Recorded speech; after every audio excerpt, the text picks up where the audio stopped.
Hello everyone and welcome back to the Deep Blue. It's good to have you guys back. Welcome back. Where are we right now? Let's see. Hi. I have some beer with me. How are you guys? Good morning, Arara. Really? Oh my god, the chat is really big. Sorry, the chat's too big. Let me make that a bit tinier. Oh my god, that was really big. Yeah, okay. Wait. Let me adjust the chat on the other side of stuff. I don't know why I made it so big. What the fuck? What am I doing? I think it's fine. We'll adjust it as we go, right? We'll adjust it as we go. But yeah, welcome everyone. I'm Noira, the sea fox who sells escapism and daydreams. And yes, we are at a bar. Now what time of day is it? Only you guys would know. Who knows? Who knows? Am I big? Yes, I'm big. Don't worry. We still have this. Do you want me bigger? Wait, I really gotta make the chats actually kind of smaller. It's really large. There we go. How are you guys doing today? Thank you for the membership, for the additional membership. Thank you, Kiko. Thank you. Thank you for the support towards the Deep Blue. Let me see, who was the first to drop by here? Let's see. Oh, fuck. What the fuck? I can't see who it was. The hell? I have no idea who chat first. Let me check. I can't see right now either because Restream decided to fuck me over. I'm sorry, I can't see who was the first chatted today. I'm so sorry, but thank you for whoever it was. Oh, wait. I know it was Ikazin. It's just that I don't know who else chatted because I didn't get to see. Because the chat is gone. But welcome back to the Deep Blue, everyone. How you guys feeling? It is currently a Thursday and we're chilling, as you can see. And I have a beer with me too. She was me lying. Oh, he's so honest though. It's morning, it's night here. Oh, well, it could be. I mean, you guys are from all sides of the world, okay? For me, it's night. But this session is also for the y'alls who are where it's in the morning for you guys. You guys can be drinking coffee or tea, but I'm having beer here. Listen to this.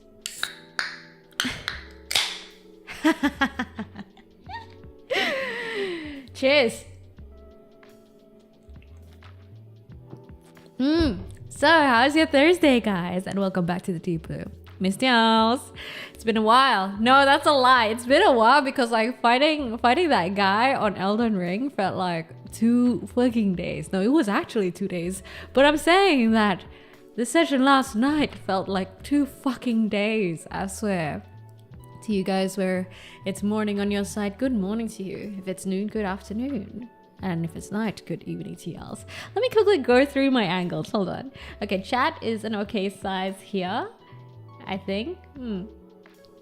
Here it's a bit big. Let me adjust this. I got a little bit ambitious, guys. Sorry. Let me double check that again. I feel like this should be smaller. There. Let's see this side. That's okay, right? That's okay. That's not too bad. How about down here? That's all right. Not too bad. That's fine. Isn't this shit cool? I'm sorry. I'm tooting my own horn, but I really like this whole aesthetic. What do you guys think, huh? Do you guys like this angle, the regular angle, or do you guys like it a bit up close? Or do you guys like it a bit more over here? Hey? A bit to the left, but a bit tad closer. Or this side, how's that? Or maybe down below? It's nice, isn't it? It's nice. And yes, we're at a bar today. We're at a bar. That's a sexy angle. Which one? The lower angle? Can you put us up on your lap? I'll consider it. I'll consider it one day. You're wishing for such crazy things, and it's only in the AM for some of you guys. It's only 7 AM for some of you guys. How are y'all? It's Thursday. It feels like the end of the week already for me. It's been a long week. Work has been crazy. So this week has been a good week for me because I think I finally caught up on the momentum of being a productive bitch again. Because I was kind of down in the ditches for quite a while, but I think I'm finally back at it again. And the thing is, I'm more productive now, and because I'm more productive, I'm generally busier. It's actually crazy how when I reduce my screen time, like doom scrolling, it's positively correlated with my productivity and my life satisfaction, daily life satisfaction. Do you guys feel the same way? I mean, I know that sometimes when you're tired and like you're home from work, all you want to do is like doom scroll, but I think there's a limit. If you doom scroll too much, it fucks you over. That's how I feel. We've got to be looking at something else at the bottom angle. Really now? What's something else? Big commissions because I can't sleep. But what the fuck? I got logged out of Restream. What the fuck, bro? Hold on, let me relog in. Well, but don't overwork yourself now. Don't overwork yourself. Be sure you get enough rest. I always say this to you guys. If you want to be productive, you gotta make sure you get enough rest. You get enough of a break. You know, all that. I was down in a hellhole of pain, so you're my getaway car. I'm your getaway car. Yeah, that's why I sell escapism over here, right? That's why we're having beer at an izakaya right now. You see, there's another chair next to me. You guys could actually grab it. If you guys would like sit your ass down, you could be grabbing drinks with me. I'd rather practice animations than doom scroll. YouTube shorts are repetitive nowadays. Yeah, I think, I don't know how I got into the whole cycle of just doom scrolling so much. Like, truly reducing my screen time has led to so many better things. I can't believe I stuck with it for too long. I think it was ever since, I wouldn't say it's ever since I started VTubing. I think it was much more chronic even prior to that. I just didn't want to admit it, you know? 3 hours should do it for me. 3 hours of sleep? Come on. The human body needs more than just 3 hours. Selling escapism and sea salt caramel ice cream. Yeah, sure. If that sells. I'm a sucker for capitalism. She makes me do the screen time. Why do you make me sound like I'm having a slave factory at the Deep Blue Bin? Why? Once you realize the content on there is absolute garbage, it's easier to drop. I think it's more like, yeah, in a way. I've come to realize that it's these doom scrolling things or like screen time on your phone, it's mostly filler, right? It feels like filler content. Like when you watch anime and then there's like shitty filler, that's what it feels like. It doesn't necessarily give me contentment. It does not give me additional satisfaction. If anything, it slowly whittles away at me and drains me if I do it over a certain amount of time. So I don't know how I got so addicted with doom scrolling and with so much screen time. I'm just so glad that I managed to reduce it by so much. And I feel much vigorous, if that makes sense. I'm filled with more vigor, more energy, I guess, in the morning, because I don't doom scroll in the morning anymore. It's crazy. It's crazy how much different in the morning I am now with energy, now that I don't doom scroll in the morning. It's like a waste of time, yeah. But like getting there and realizing that it's a waste of time, or like accepting the fact, it's quite a difficult thing. So many Minecraft things now though. What do you mean Minecraft things?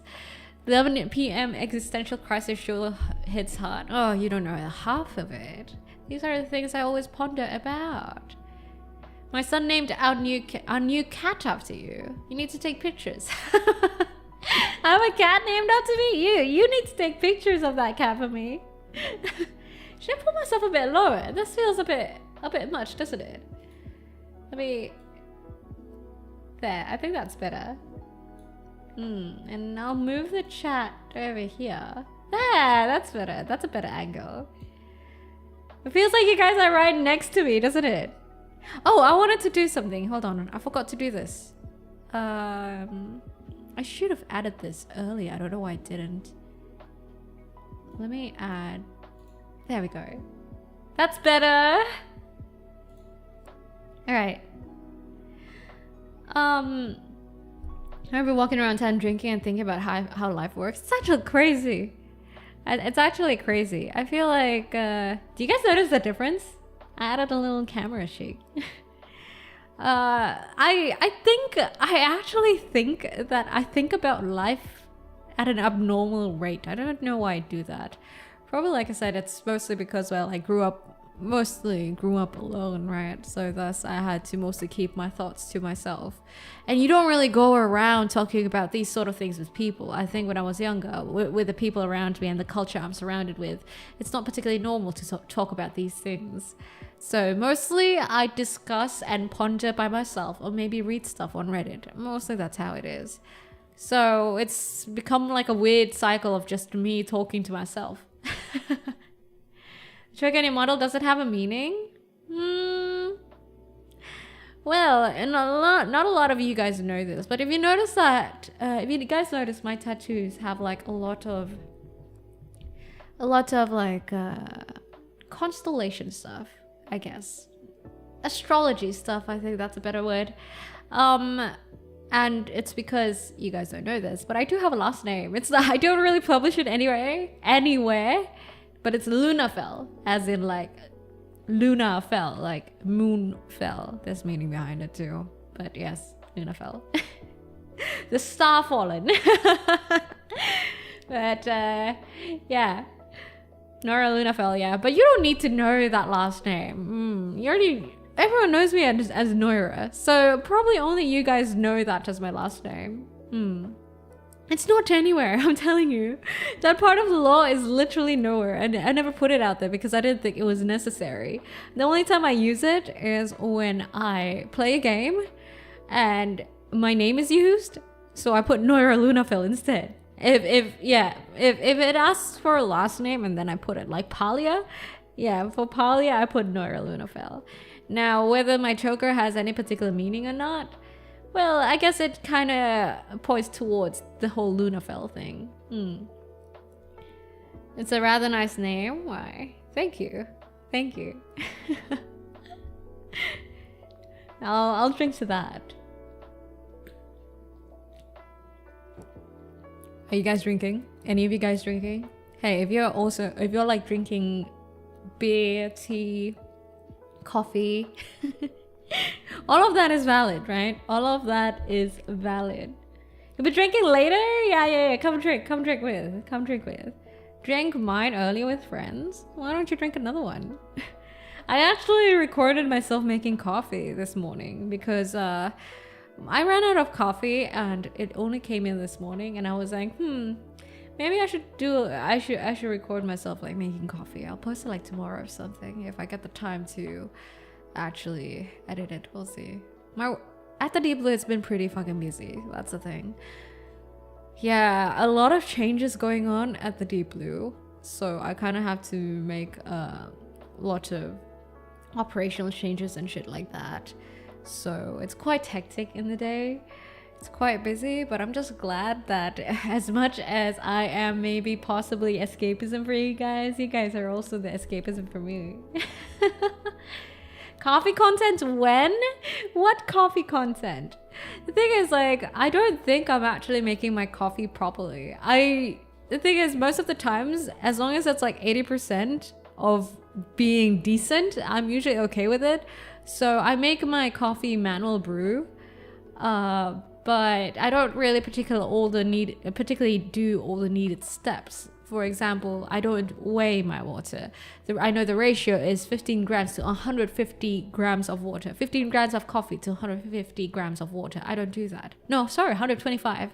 I don't do that. I eyeball it. So I make my coffee in a manual brew manner, but I don't do it as technical as some people would. Do you have a channel in Discord to share the drink I'm enjoying with you right now? Chuck it in the bar. There's a channel named The Bar. Take a picture.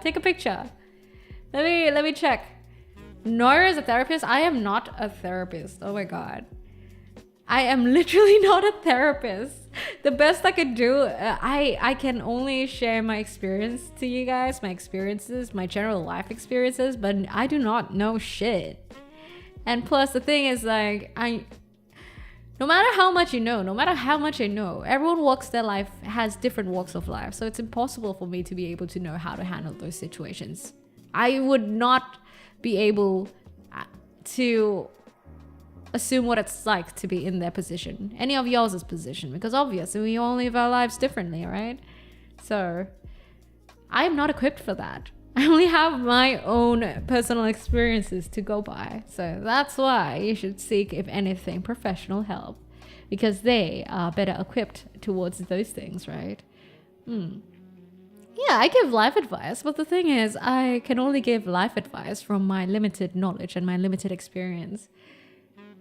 Although I've been around for quite a while, you know, being a sea fox and all, and maybe possibly immortal. But hey, I've never mentioned that anyway either, so you guys will have to just trust my word on that. I do know a thing or two, but like I said, it's all limited to my own experiences, the people that I'm around with, the places I've been, the experiences I've had. You know, it'd be impossible for me to know what y'all are going through, unfortunately. Just put water and the powder and mix it. Oh, coffee. Yeah, well, instant coffee, hey? I mean, but that's just how life is, right? The least we can do is try to understand each other, but never assume.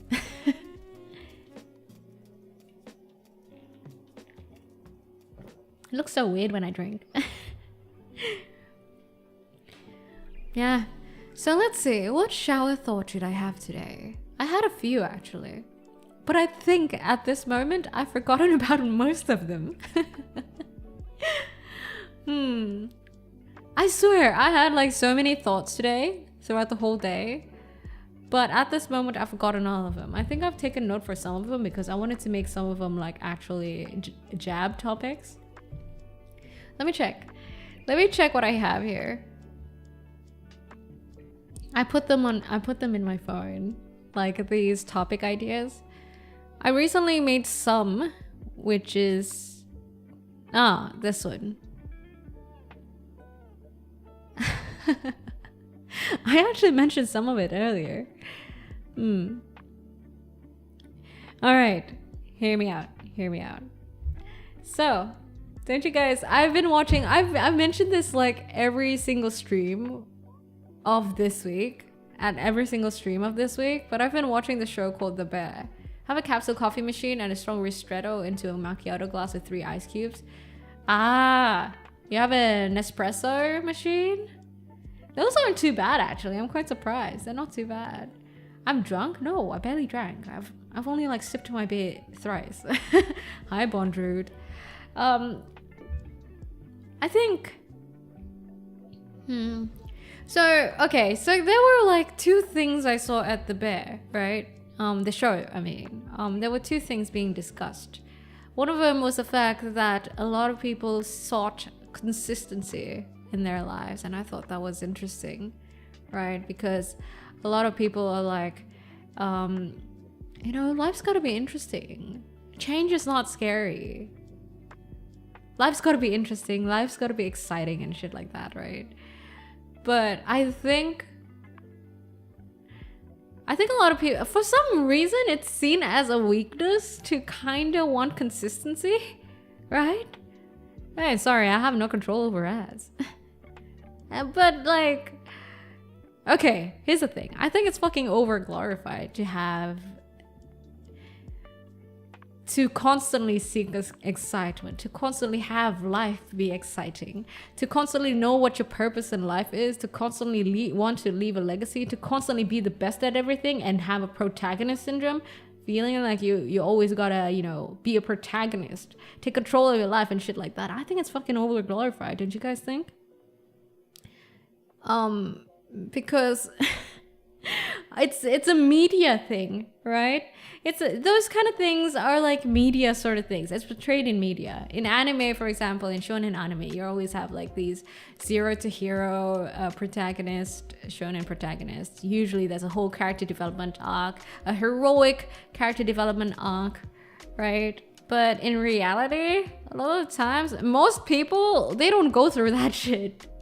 Most people don't go through that shit, and I don't know why it's so over glorified, and it's giving like unrealistic expectations of how people should live their life. Does that make sense? I tend to try new things nowadays, drinking different, eating other food.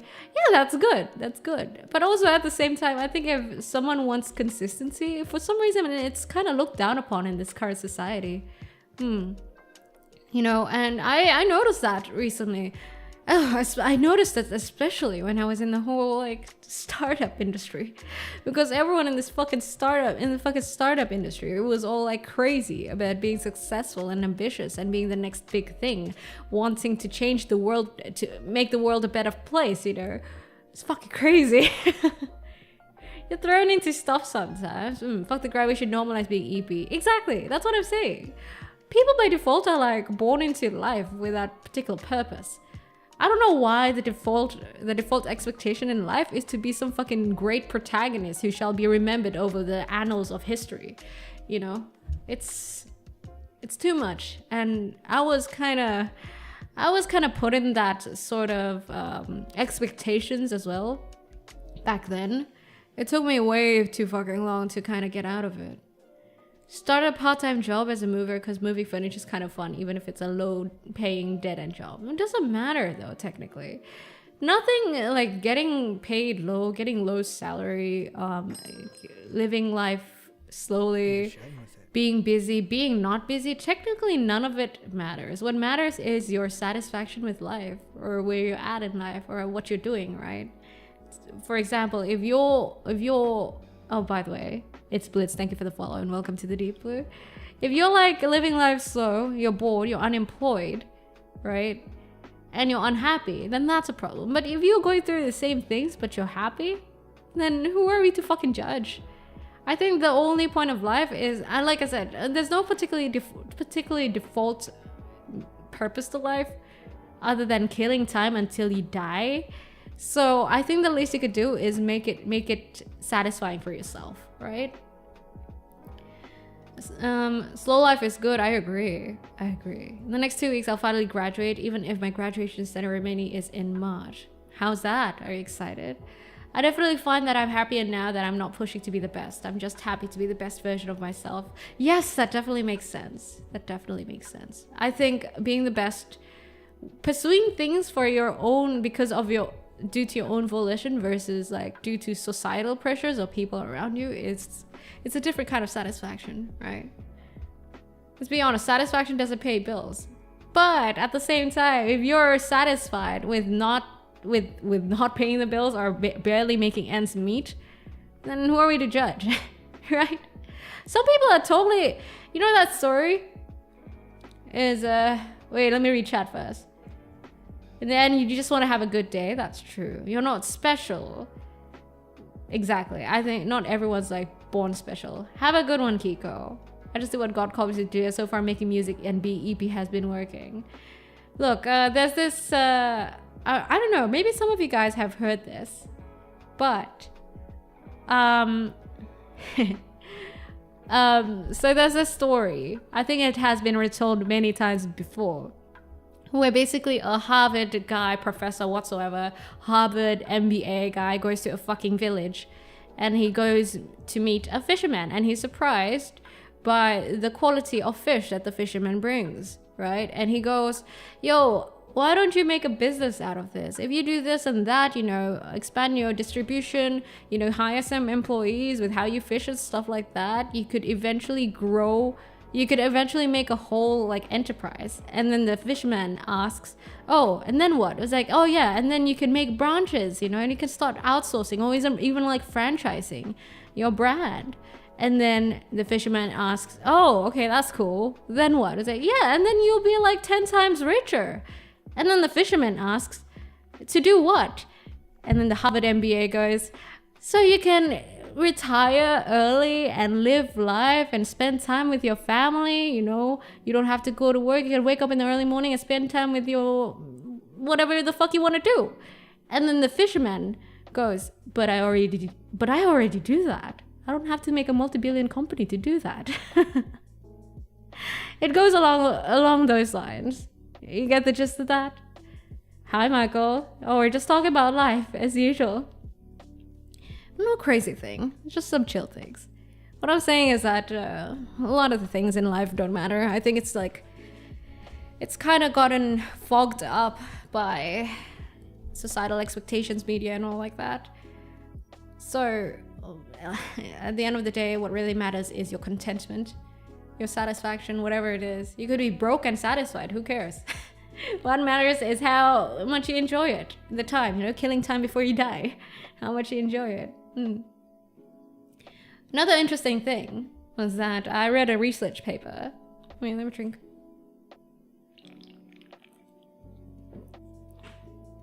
Money won't make you happy. Focusing on that is just missing out on life. Yeah, but also at the same time, I think some people, making money makes them happy. With some people, being busy makes them happy. So it really depends. When I was still working 2 jobs, honest to God, I actually enjoyed the 9 to 6 meetings non-stop, and the only time I had a break was half an hour for lunch. I actually enjoyed that. No, think about it. It was kind of crazy, but I had my face, and I know a few colleagues of mine who actually enjoyed that hustle. It was fun. It was exciting. The adrenaline was amazing. And every time there was like a huge problem or like some last minute work, it's like, oh, this should have been done yesterday sort of thing. I enjoyed that because the adrenaline was fucking amazing. So, you know, yeah, some people enjoy that lifestyle. Societal expectations is a mindset that creates you to rid the world of uniqueness. Forget societal expectation stuff and stuff your face with food. Nothing ever goes wrong with food, am I right? I used to have meetings at 8 p.m. I think I remember back then I sometimes would cancel stream because sometimes my boss would call me out. My manager would call me out. I was like, oh, yo, can we have a meeting over drinks? Money won't make you happy, but the truth is money makes you happy. It depends. For some people, money makes you happy. Like I said, everyone has different levels of... Some people don't know what makes them satisfied. They don't know until they try or they figure it out or they explore it or give it a shot, right? Some people find that, hey, that happiness, that satisfaction isn't attained from having money. Some people realize that it's attained from having money. So I really can't make a blanket statement. For example, people who traveling is much easier when you have money, obviously. So that's directly correlated. But doesn't mean you have to have a lot of money. It depends. Does the guy prefer traveling on budget and are they okay with like, you know, mid living conditions when traveling, or do they want to experience the luxuries? You know, we really can't say it. People say that it's better to cry in a Lamborghini and that's why money makes you happy. I say not necessarily. No. Not necessarily. Remember that fisherman story? I mean, technically, I do think that money is required, obviously, for like basic life needs. But other than that, it really depends. I look so weird when I'm drinking.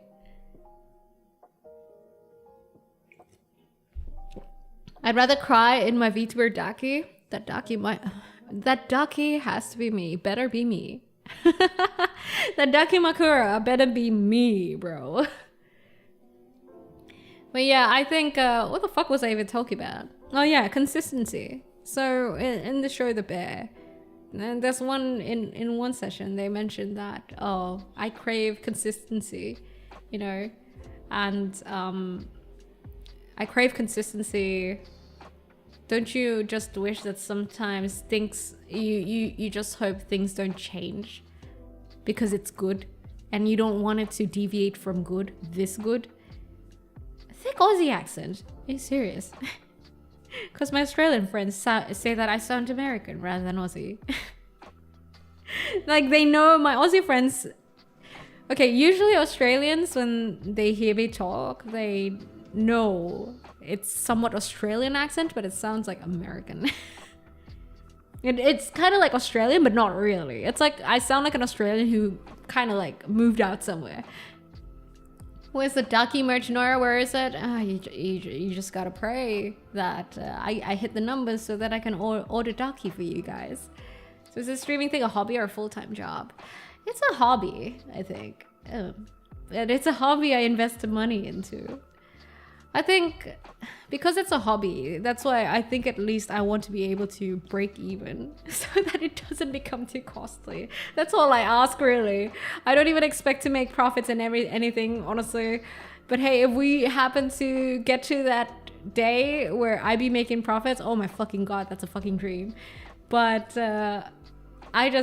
my honest realistic expectation is to just break even so I can do this hobby without incurring a loss. Half Aussie did grow up there, but you sound super Aussie to me. Wow. I think you're the you guys, I don't know, the last time I went to my friends, the last time I went to Australia, none of them said that I sound Aussie at all. Noira Tapestry would go hard. That's interesting. That's interesting. Fuck, what was I talking about, guys? I was trying to make a point here. Yes, consistency. That's like the 4th time I've said it already. Consistency. And I think... So, okay, listen. I made a short a while ago. I don't know if like any of you guys remember the stream, but I remember back then I was streaming Honkai Star Rail. It's been a long time, but I was streaming a Honkai Star Rail. And I told you guys the story about how I registered for the Sugar Baby app, right? And basically I got some offers. And I work a decent job. I can get jobs quite easily as well in my current position and industry, as in, you know, I got my resume. Okay, let's put it that way. I'm pretty good at what I do. But the thing is, like, sometimes you just want to get away from everything and be like, can I like just not incur brain power and be able to live life without worrying about gaining income? Thus, yeah, that's what I meant. So like some people were asking me, why do you want to be a sugar baby even though you got a job and you can get a job? And I'm quite an independent bitch, right? That's the thing. But like sometimes you just want to switch your brain off and do nothing. That's the thing. And I find it interesting that people find it difficult to believe. They're like, oh, you're just not smart in the first place. No, that's not it. It's not that I'm not smart or productive. No, it's more like, I don't think a lot of people realize how tiring decision making is. Can any of you guys relate to that? In my position and what I do generally at the Deep Blue and everything, I make a lot of decisions and a lot of people rely on me for decision making. And I'm responsible over whatever consequences come out of those decisions. It's very tiring. It's gotten to the point that sometimes thinking about lunch or deciding on lunch is fucking tiring. Deciding what to cook is tiring. Especially when I work 2 jobs. My god, that was like dreadful. Got Battlefield 5 for $4.35. Battlefield? I haven't played Battlefield since forever, man.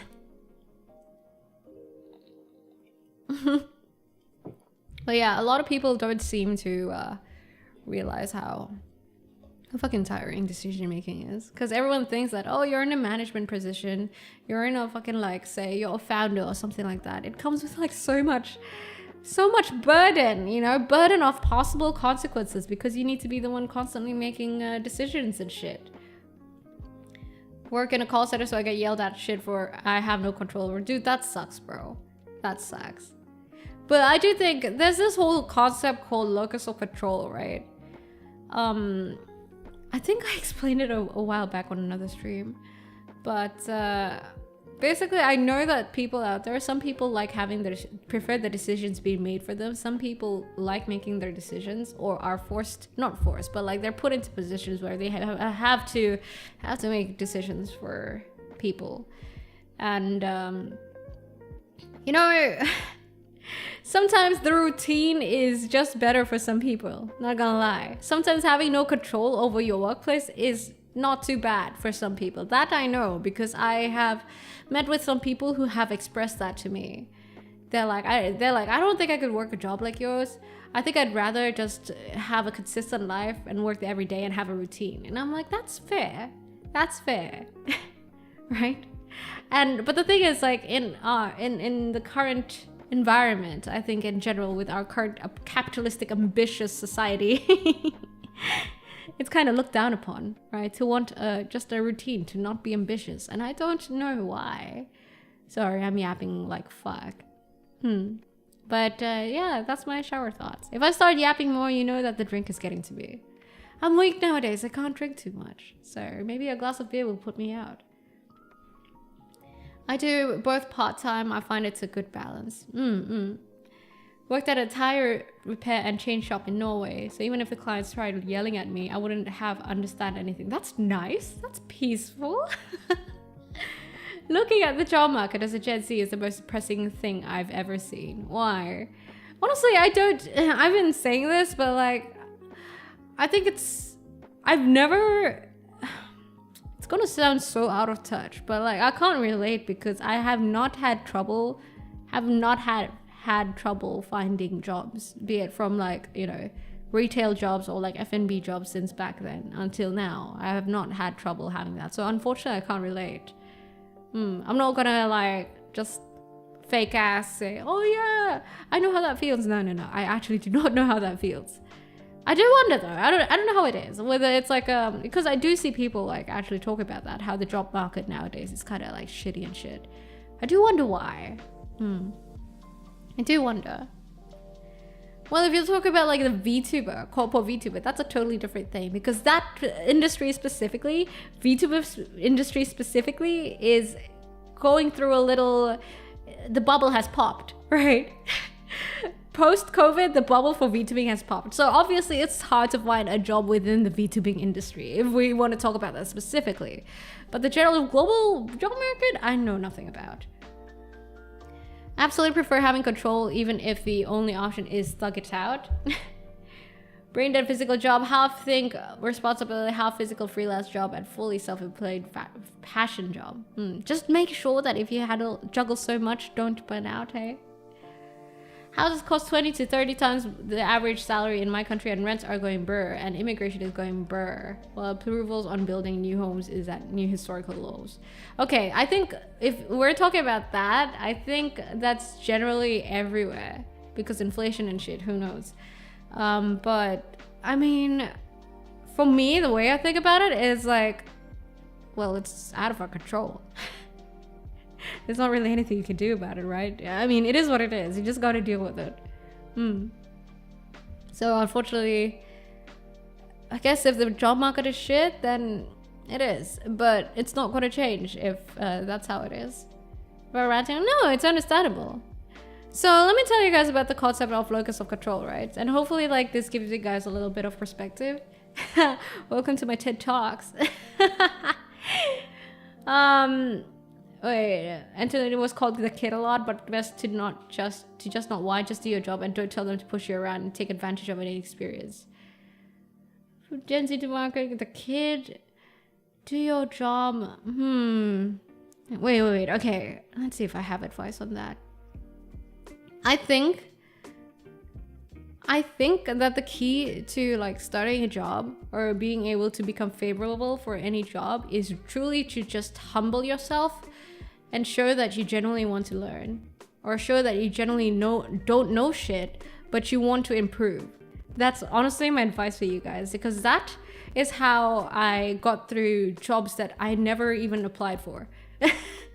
It's basically because, oh, sorry, not to be dumb, but I actually literally don't know what this is. Do you mind telling me what it is? Or like, just to clarify, what do you mean when you said this? Like, don't be afraid to not know things. Ask. And then learn on the way, you know. And people will appreciate that. Because honestly, now that I'm more in a management sort of position, I think I appreciate that. I appreciate it when someone says, oh, sorry, I don't know what you're talking about. Do you mind explaining it to me? Rather than just shut up and, you know, not say anything and come up empty-handed. You know, it's okay to not know things. And it's okay to admit that you're possibly clueless or wrong. And it's also okay to say that you think that someone else is wrong, or you think that someone else is factually incorrect. But you gotta preface it by being humble first, aka, sorry, I don't mean to be aggressive or anything, but here's what I thought. Is that okay? Is it okay if I like add this opinion? But here's what I think. You always need to start it out humble, you know? So people know that you're like not aggressive, or you're like trying to prove a point. You're not coming from like a bad place, basically. It's coming from being genuinely just, you know, wanting to contribute. And I don't think anyone would hate that. Fuck, what was I gonna say just now? I lost my train of thought. What was I even trying to talk about earlier? Oh, right, locus of control. So locus of control is defined by internal and external. Locus of control is basically the extent to which, help me dig. Thank you for the follow and welcome to the Deep Blue. Locus of control is a concept developed by, I don't remember their name, but it was developed in 1954 or something like that. You're gonna be like, no, are you fucking nerd? Why do you remember the year of that? It's because I just looked up the fucking article for my upcoming video. But locus of control is basically the extent to which you think that you have control over the shit that happens around you, TLDR, right? And it's defined by internal and external. Internal being that it's mostly, if you have internal locus of control, that means you believe that whatever happens around you is mostly influenced by yourself and is basically can be influenced by you. Basically, you handle your own fate in a way. External means that you attribute most of them to external things. Like, for example, if you do a test and you get bad grades, someone with high internal locus of control would say that, they didn't study enough. Someone with high external locus of control would say that, the test is too hard and the RNG gods are shit and the teachers were horrible. So there's a whole research about that, and I think like learning that term and learning that concept in general has opened my mind towards a lot of things, and also made me less aggravated as a person. Yeah. And also another interesting thing was that I read a research paper that said that knowing this locus of control thing, this locus of control is a good indicator of measuring life satisfaction. People with higher internal locus of control tend to have a higher life satisfaction according to survey and research. Accurate statistics are, I'd say internal is just factually wrong. What do you mean? What do you mean internal factually wrong? It's a spectrum. Like, people can be different. Well, it's a bit both. You can increase chances. Yeah, you can also like it's a spectrum, right? So it's internal, how much internal you are, how much external you are. So it's not like 1 or 0, 0 or 1. Randomly feeling bad on the day. And by the way, none of them is like particularly bad. I think some people are just by default. By default, some people are hardwired a certain way, but I do think these sort of things can change over time, meeting the right people and experiences, you know? Maybe you grew up in an environment where you've just been wired to blame everything on everyone else but yourself, but it doesn't mean you can't change. I think those kind of attributes can change. Hey there, Alyssa. His payment had me a cold on video. Yeah, passing it over. What do you want? Do you want lager? Do you want dark beer? What do you want? What's my favorite cartoon show? What is it? Courage the Cowardly Dog Show? Starring Courage the Cowardly Dog. It's crazy because I usually get very scared with those sort of scary shit, but I loved Courage the Cowardly Dog. Nothing wrong with getting into the vibes. I'm not saying never take responsibility, but odds are if you're poor, it's not your fault because you were born into a poor family. It's likely you will continue to live that way. Well, it's not your fault because... Wait, I'm rereading that 3 times. I'm not sure I got it right. But like I said, it's a measure. It doesn't blame anyone on anything. So it's a concept. And like I said, it's not particularly wrong or bad. And I do think it can change over time too. It is what it is. Like, you can't shame people for like being a certain way if they were like brought up in a certain environment that made them predisposed that way, right? If you grew up in a toxic environment, can you really blame them? You're just born in that environment. Nirashai! Jacono Soul, thank you for the follow. Welcome to the Deep Blue. By default, us people, we are born into this world as a clean slate. And then we're determined by genetics and shit like that. But like, we're pre-born with a clean slate into a template. That template being the people we're surrounded with at the time that we were born. The people who are around us whilst we're growing up. So we can't blame people being how they are because of the environment that they grew up in. Yeah, I think, sorry, I sound very old and wise, don't I? Very old and wise. Old and wise, Sea Fox. A Q&A? Oh my god, should I be scared? She's supposed to ship it, right? Ship what? Here. Do you wanna take a seat there? Right there next to me? Am I American? No.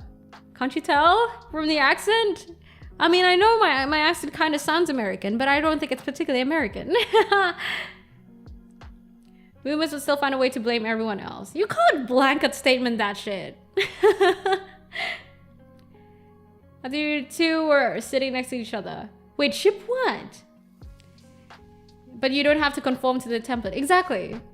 Like I said, you clean slate, thrown into a template, but like doesn't mean you can't change. Or doesn't mean you're forced to conform. But like when you're young, there's not much you can do, right? That's the problem. So like you're kind of forced into it when you're young.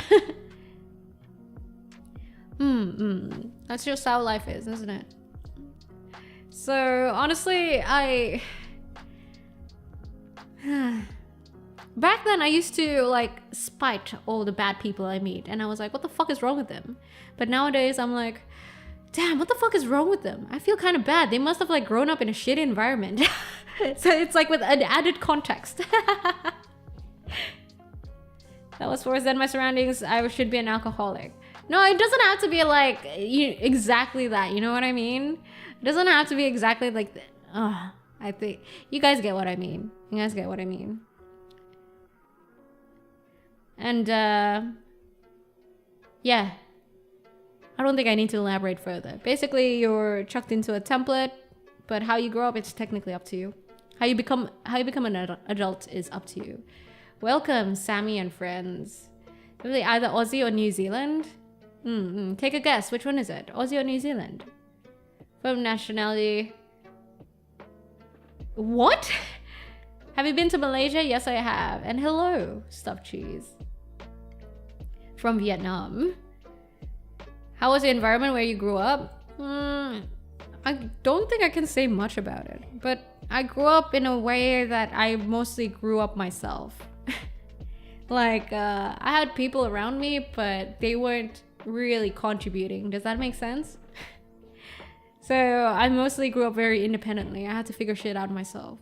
Not so much my basic needs of life, but like how to handle life. I had to, up till adulthood, I had to handle everything independently. So in a way, yeah. I had to grow up and become wise, but on my own, if that makes sense. We drink some more.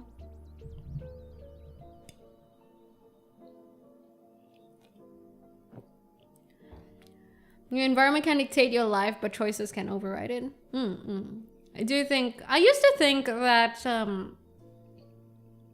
yeah, I don't think I changed from the statement I used to say, which was, I used to always say this. I used to always say that I think people are born with certain, I think how a person is like separated in a way into two categories. One is like the hardwired stuff, right?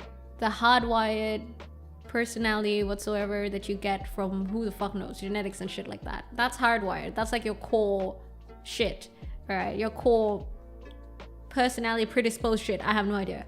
The other one is like the soft ones, which is mostly like the ones that are more changeable in a way. The ones that are more sensitive to your surroundings, and it really depends on the people you surround yourself with and your general life experience. That one is shaped by experience. So I do think that there's a set of core stuff as a person that don't really change, and then there's a set of of how you are as a person that changes much more easily depending on the people and experiences you surround yourself with. Realize I sound wise? Well, for all you know, I could just be talking out of my ass. And I did find it interesting how you can read both each other's languages. Wait, whose language are you talking about? Whose language? How's it going? Going good. How are you guys going on the YouTube side of things? How's your day, guys? How's your day? I'm sorry, if this is your first time here, let me introduce myself. Hello, I'm Noira, the sea fox who sells escapism and daydreams. And one thing for sure is that for some reason, I always end up talking about life. I like talking about life a lot. I always have, I don't know. I have so much to talk about when it comes to that. I guess it's the most that I've done. It's the easiest for me to talk about because I experience quite a lot about it. I've listened to your podcast on Spotify. It's quite nice. Really, it's so stupid. That podcast was hilarious though. I love that podcast. My lord, that's crazy. You listen to my podcast? I think that was a podcast where I asked, is it Post Malone or is it like Post Maloney? Is it like abalone? Baloney? Which one is it? Norwegians. Norwegian and Norway and Denmark. Same with Swedes, but moved and wanted to be independent. Fucked up the language. Oh, you're talking about the similarities in language in Norway and Denmark. Honestly, I don't know shit about EU languages, unfortunately. All I know is that I had an ex who spoke fluent German. And the only thing I remember from him was that he said that moin moin is a way to say good morning in a certain area and dialect. And earworm, which is like earworm, which is like, something that is very catchy to the ear. I don't know why it's those specific two terms, but that's all I know. Until listen to Noira talk about life, her advice has generally helped me. Really? I thought all this time I've just been like fucking talking shit for the sake of content. I'm kidding. I'm kidding. But if it somehow helps you, because like I can only talk out of my own personal experience, then I'm happy. I guess I'm glad. Decided to tune in just while in a while, doing nothing as I wait for my game to load. What are you playing? What are you playing?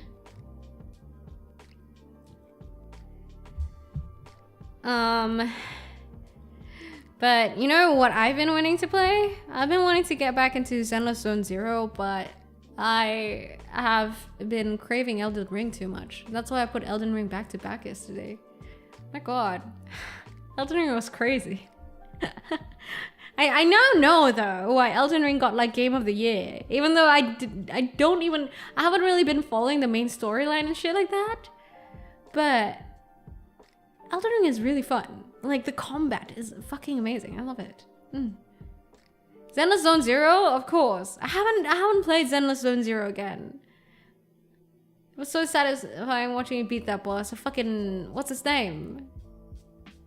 I don't even remember his name anymore. Margaret. I remember his name being Margaret. Love Euro languages are the same. It's basically either Germanic or Romance language. Romance? What do you mean Romance languages? The gacha grabs you by the throat and doesn't let you go. I have been like, thank you for the subscribe on YouTube, by the way. I'm sorry, I can't say your name. I can read the last one, which is Barashi? Barashi? I can read a bit of katakana and hiragana, though it's not always accurate. Margit, that it is. Is that how you spell moin moin?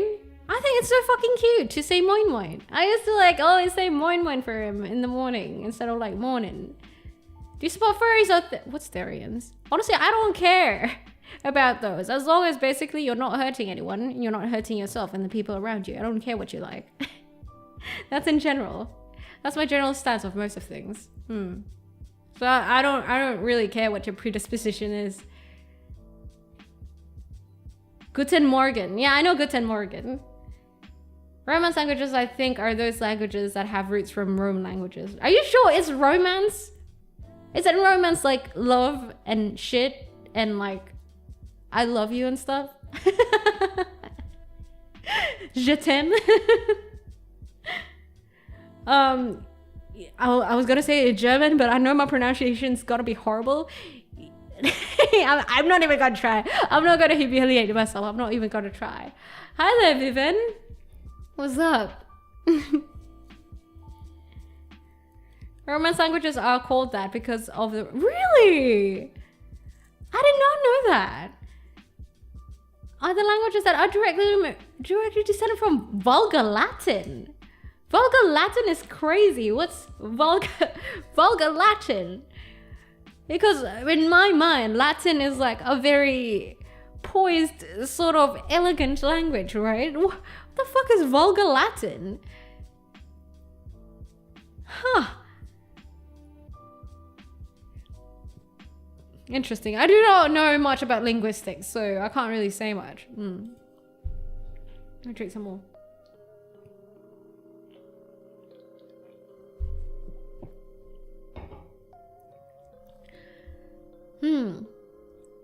The Romance languages, also known as Latin or Neo-Latin languages, are the languages that are directly descended from Vulgar Latin. They are the only extension subgroup of the Italian branch.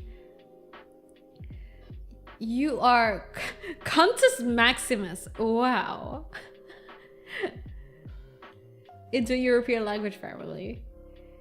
Vulgar, not Bulgar. Stop cheese, I just answered your question. I don't really care what you like or anyone likes, as long as it doesn't hurt anyone, themselves or the people around you. Do I support them? Honestly, I don't care. I think it's more like that. I'm very neutral about these things, I think.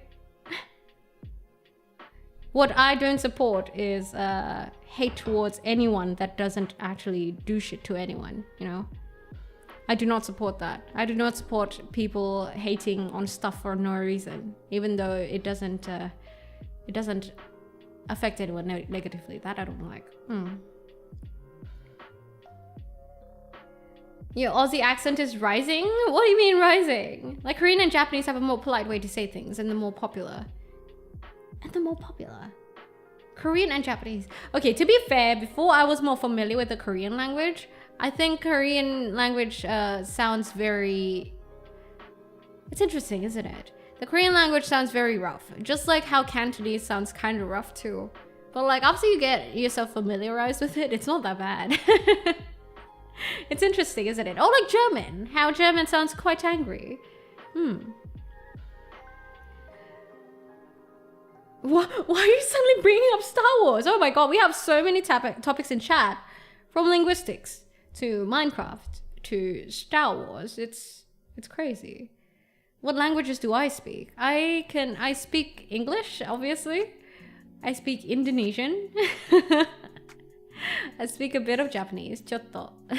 Barely. I studied Japanese in university, when I was in university in college. And I speak a bit of Mandarin because I did go to Shanghai for a tad bit. I lived there for a tad bit. What was it, like 6 months? That's it. No, nothing much. But the two that I speak fluently is, yeah, English and Indonesian. I have a good one, stuffed cheese. Don't you guys feel that, like, nowadays, since the topic was, like, kind of brought up, nowadays people find, like... I don't know why people on the internet like finding reasons to, like, get on a high horse. It sounds so ridiculous, doesn't it? But I swear people on the internet, especially if you're on Twitter, people find like whatever fucking reason they can to get on a high horse. Apparently being on a high horse is so nice that people just constantly try to get themselves in drama just to be on it. Isn't it quite crazy? I wonder what happened. I mean, I know that, you know, people want a sense of belonging. People want a sense of contentment. And that contentment sometimes comes from like slandering and hating on other people. But it's crazy, the internet nowadays. Late Roman era language style considered controversial. I see. Speak English, yet I occasionally say mate when I speak. That's good. Nothing wrong with saying mates. It just feels good to win an argument. Yeah, but like, maybe I can't relate to them because I don't like picking fights. I don't find a good reason for it. If I want to feel good, it would not be from picking fights with people or like having the energy to fucking just attempt to prove someone wrong. Like, why would I expend energy for that? I'd rather be like, okay, cool story, bro. Let's agree to disagree. Fuck off, kindly, with respect. That's what I'd prefer to do. So I think it's more like I can't understand where they're coming from. Yeah, you just answered your question. I feel like nowadays that it's very much more common though. But I don't know. Maybe it looks like it's more common because the internet is newer. I mean, much more familiar in today's society. Maybe that's why. So it's not so much like that. It's more, there's actually more people getting carried away with arguments on the internet, but rather I think more people are using the internet. But I do worry about like the younger generations who come onto the internet. But we've had that conversation before, haven't we? We've had a very long discussion about that whole shit. Chatto wait kudasai. Quadlingual? I don't think I'd consider my Mandarin and my Japanese fluent enough to be quadlingual, man. Is it just you or the Aussie accent sounds mature? Wait, are you saying that the default Aussie accent does not sound mature? But to be fair, like I said, my Aussie accent is very weird. Or whatever remnants of Aussie accent I have. I do think that there's a bit of British in it too. Because of, well, how I prefer to say some things. And I don't know what else is in my fucking accent, bro. Gen Alpha, I hope he turns out alright. What the fuck is Gen Alpha? Fuck, am I old? What the fuck is Gen Alpha? Is that under Gen Z? Is that what it's called? Gen Alpha? I didn't even know. Have you played any Poker Rogue recently? No, I haven't. Any new updates? In my opinion, the drama seeking was always there, but nowadays people are more afraid to have it IRL and use the internet, so it has a level of anonymity. That's fair. That's fair. I guess back then you'd have drama with your villagers. Now it's with strangers on the internet. Yeah, the younger generations with Skibidi Toilet. Yeah, that fucking Skibidi shit is weird, man. I'm sorry. I don't understand it. Where am I from? Somewhere in Southeast Asia. I don't really mention it a lot because I don't really usually say where I'm from because I don't want you guys to judge me and how I stream and my content because you guys know where I'm from. That sort of shit. I don't want support just because of where I'm from. Does that make sense? I want you guys to come in here and like just enjoy my content unbiasedly.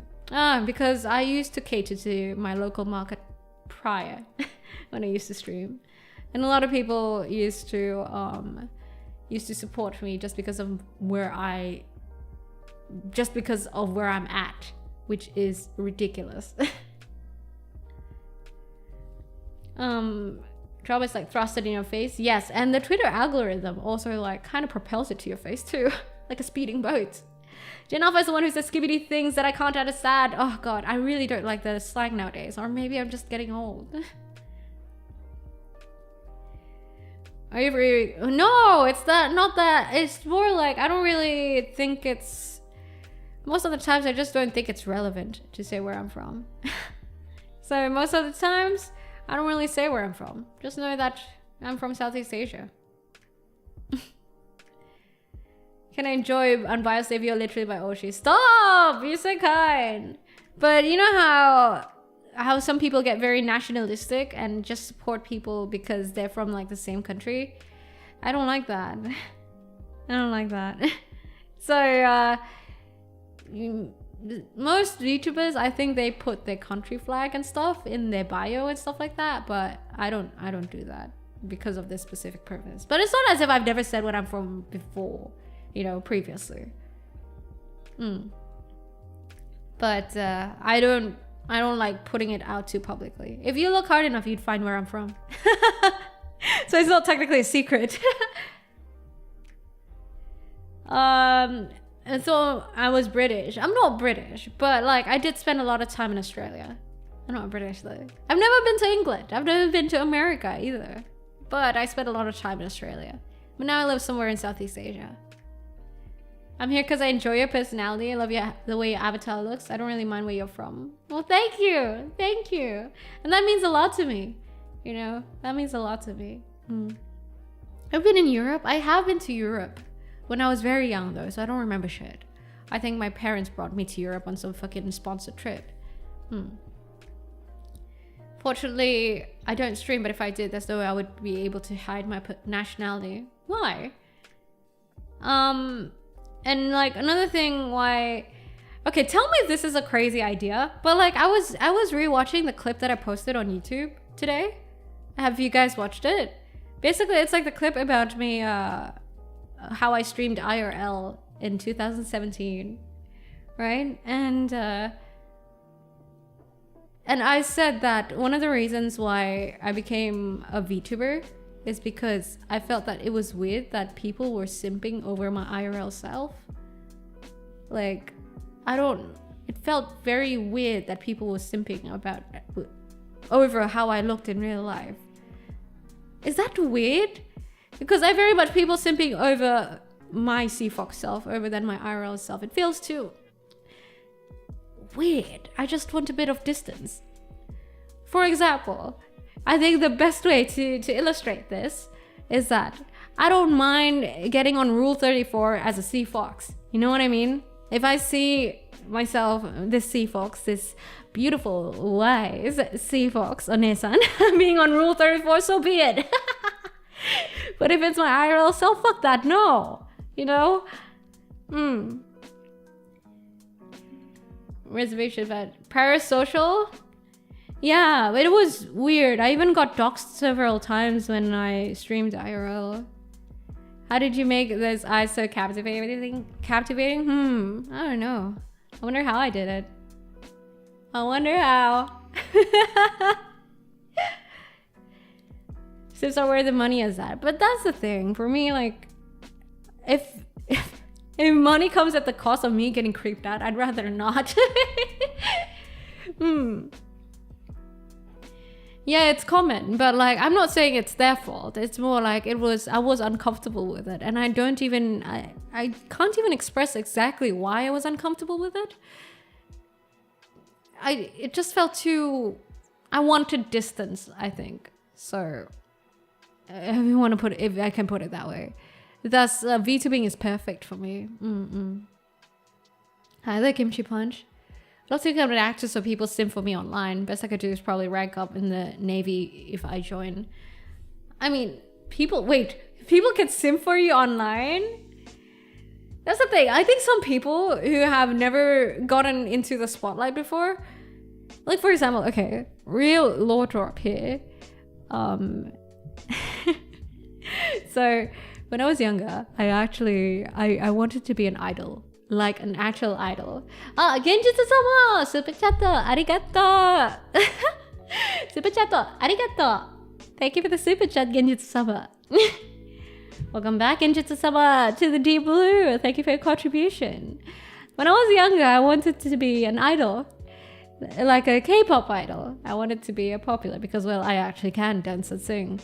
But I even actually auditioned and shit like that. But that was okay. I mean, it is what it is. I wanted to be popular too, right? But then I started streaming, and at one point I did get pretty popular. And I was very uncomfortable with the fame. Not the fame, sorry. I was very uncomfortable with the simping. And I think I only realized it then. Like, I wanted to be popular, but I didn't realize what it entailed. I didn't know it'd make me uncomfortable. So that's, here I am, a VTuber now. Sammy, you said about getting support nationalism, you want to be perceived for your personality than your appearance.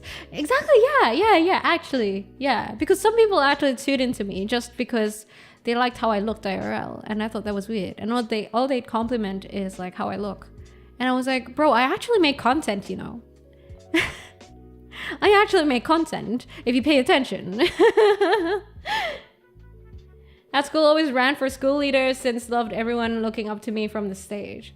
Then, I mean, you should give it a shot. But like, for me, it was, I think it depends on the person. But for me, I was uncomfortable with it. Maybe it's different for you. Seemed nice, but I feel so sorry for them because of the supposed lifestyle they have to live. Or like the fact that they can't go out normally because of like how popular they are. Not recommend getting into acting. It takes thick skin. How popular were you before? Let's just say I went to the gym and someone recognized me and called out my name. They were like, Noira! And I'm like, what the fuck? I literally went to the gym without makeup at some fucking obscure place and someone recognized me. And I thought that is so fucking weird. Also, I got into a meeting.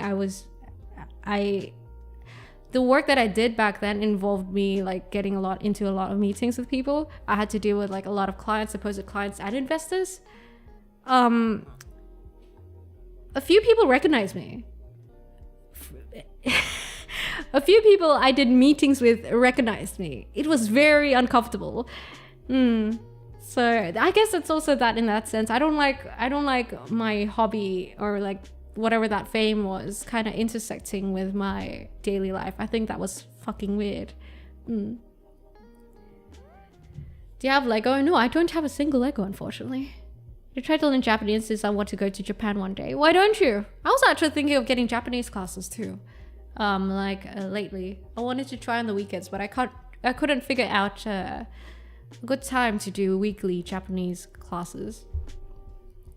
What happened to Michael Jackson in IRL? Once he got famous, he couldn't go to a normal supermarket by himself. That's why there is a purpose. Yeah, VTuber is actually great though, honestly. I want to see the Sea Fox in Idol outfit. Can you imagine me in an Idol outfit? VTuber sounds fun, but it's not really a viable platform as a man for many reasons. Why? The idol culture is very strong in VTubing, and there are a lot of male VTubers, you know. I think if you want to try out fame, if you want to try out the entertainment industry, I think VTubing is a decent avenue to try it. Yeah, I think it is. Are the chances better than acting? Honestly, I don't know. I don't think so. I think the entertainment industry at this point is all the same. But it's a decent avenue if you want to try it out. Contact toys? Send me Legos? I never grew up with Legos. That's why I never had Legos. Need Lego Star Wars? I've never... Okay, I was gonna say I've never built a fucking Lego. That's a lie. Maybe I've built one. But I never grew up with Legos, so I never really had like certain attachment towards Legos, which is weird, right? A lot of people call me out for that, I know. But it's just how I grew up. To the stream of VTuber is that the content is usually what I do in my relaxed time. I make it a stream feels kind of feels like it defeats the purpose. That's why I think I try to balance it. As in, I try to find a way to not get jaded over streaming. Even though technically I almost do it like a part-time job. I stream the same times, same days, every week, 3 times a week. That's 9 hours easily. And not including like the prep that goes behind it and like some content stuff that goes behind it. Maybe I spend about like 12 to 16 hours a week. So it's pretty much like a part-time job. There have been times where I've been quite tired because I enjoyed my IRL life more, you know, hanging out, drinking with friends and stuff like that. And sometimes I'm like, oh fuck, I have to stream. But thankfully, every time I do end up streaming, I do come here to the Deep Blue. I enjoy it because you guys are great. What did I miss in chat? If I miss your chat, because the chat disappears, you guys might have to chat again. Yeah, you'd be surprised. I live quite a normie life outside of VTubing. That's why I stream 3 times a week. But then after that, Friday, Saturday, Sunday, Monday, I don't stream. So maybe I do some content stuff on the side, but usually I use that time to hang with family, friends, go out drinking and stuff like that, you know. So it's my normie days. Do you play any Hoyoverse games? Yeah, I love Zenless Zone Zero. I just haven't gotten back to it. Genshin Impact was a bit too open world for me. Zenless Zone Zero, I think, is right more up my alley. I was hooked onto Honkai Star Rail for a tad bit too. Normie life is peaceful, at least, I guess. But living the double life is weird, you know? It's weird. Because sometimes they're like, oh, how are your days like? How are you lately? I was like, oh, I've been busy. It's like, oh, do you want to meet on the weekdays? And sometimes I say, I'm busy. And then sometimes I tell people I'm streaming. And then they ask me, oh, what's your channel? I'm like, no. I'm not going to tell you what my channel is. I'm not going to let you find out that I'm an anime girl on the internet. Wuthering Waves. I have tried Wuthering Waves. It's pretty great, but I don't know. I love Punishing Grey Raven, but I feel like, I hope I don't get flack for this, I feel like Zenless Zone Zero feels more Punishing Grey Raven than Wuthering Waves. I like the combat in Zenless Zone Zero more. So I think, I must say, I love Wuthering Waves' aesthetic, and I love Kuro games, but I'ma have to say that I like Zenless Zone Zero more, unfortunately. Well, I'm actually very biased towards Kuro games because of how much I like PGR as a combat. You're gonna start a war, I know, but like, it's a preference, right? It's a preference. If I, well, technically I should not get shamed for my preference, but it is how it is. I need to drink with friends, but when I do, I drink a little and go home because I don't like being drunk. Yeah, it's never nice being drunk, you know. If you get dogs, I would send Legos. What do you mean? I can literally buy my own Legos, but like, it's never been on my list because I've just never liked Legos, unfortunately. I've gifted people Legos though. I've gifted my nephews Legos, but yeah, I've never really done anything with it myself. Get into gacha games, addictive personality. For some reason, gacha just doesn't really do anything to me. It's weird, isn't it? And maybe just like how it's kind of weird for me that I never really got addicted to smoking. Like ciggies. Like with cigarettes, although I do sometimes choose to smoke back then. Nowadays, I don't even smoke it at all. But it wasn't out of like seeking nicotine. Have a good one, Michael Smith. Have a good day. Because I had a bad moment with it. Oh, yeah, I do also think that alcohol is often very much, it always has been over-glorified in society, right? So it's been since the ancient times. But I hope that none of you guys get pressured to drink. If you don't want to do something, don't do it, please. Don't get pressured by other people. I know it's a lot to do sometimes, and people can be bitches sometimes, but as much as you can, don't fall for it. Don't do something you're gonna regret, man. That's all. Got any Siggy's class on me? Nah, I stopped. I literally stopped like cold turkey. Do you schedule a karaoke streams or do you like to keep it random? I think it depends on my mood mostly. So if you want to like see when I have karaoke streams, I just suggest you come on Discord because that's where my schedule is up. Can I ask for advice about VTubing? If I did want to VTube, I would like to have a feminine avatar, but I don't want to change my voice at all, which is masculine. Would that be bad? No, you can VTube however the fuck you want. But also you can't blame people for what they prefer. I think that's the thing. I don't know why. For example, because it's true. You can be however you want, as you are, whoever you want to be as a VTuber. It doesn't matter. I say go for whatever you fucking want and whatever suits you best and whatever keeps you going. But like, don't blame people's preferences. That's all. I'm not saying that they're not gonna like it, no. But like, people have preferences. For example, you see me? I'm not particularly cute. Now, that means that a certain demographic or a certain group of people would not tune into my streams because I don't particularly look cute. If anything, some people say I look intimidating. So I basically just sorted myself out from a particular demographic or group of viewers. It is what it is. And I say, do VTube. If you want to VTube, do it out of love for it. Not like out of wanting to get lucky with it, you know, make a buck or whatever. How expensive is it to get into VTubing? You need an iPhone or an iPad. If you have one, you can use a phone. I wouldn't suggest it though. For the model, you can start with PNG. Honestly, don't start off VTubing. Start with like streaming. See if you like that first, and then you can consider VTubing. Because I started from IRL streaming and facecam streaming and PNG in 2017. So for some reason, people think that VTubing and streaming are like two separate things. They're not. You're becoming a streamer. You're becoming a content creator. So see if you like that first before getting into VTubing. Yeah. I'm cute. I still wonder how you guys manage to say that, because a lot of people, they're like, oh my god, tattoos, intimidating. And the demons inside me still tell me, no, you're not growing because you're not cute. You don't have a cute voice. You don't have a voice that makes people melt. You're not like Rara Panthera. I always melt at Rara Panthera. I love her. But hey, it is what it is, right? It's the extent that I can VTube. It is what it is. It's the extent that I can VTube whilst being genuine, at least. I can't force myself to be cute. But am I sometimes jealous of people who can be cute? Yes. But doesn't mean shit. It's not as if I could be cute. You know?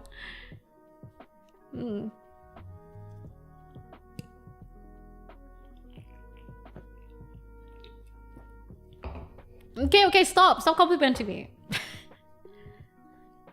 Female VTubers get more views than their male counterparts. I don't really know, because I think a lot of male VTubers are finding success as well. And if you say female viewers get more viewers than male viewers, on what basis? If you compare like 1 or 2 VTubers, I don't think you can do that. You need to take like the whole fucking... I don't think there's much basis for it. But even if it is like that, so what, right? Even if female viewers get more viewers than male, so what? Like I said, you should start, if you want to VTube, you should start it out of the love for it and because you like streaming, and these things shouldn't matter to you.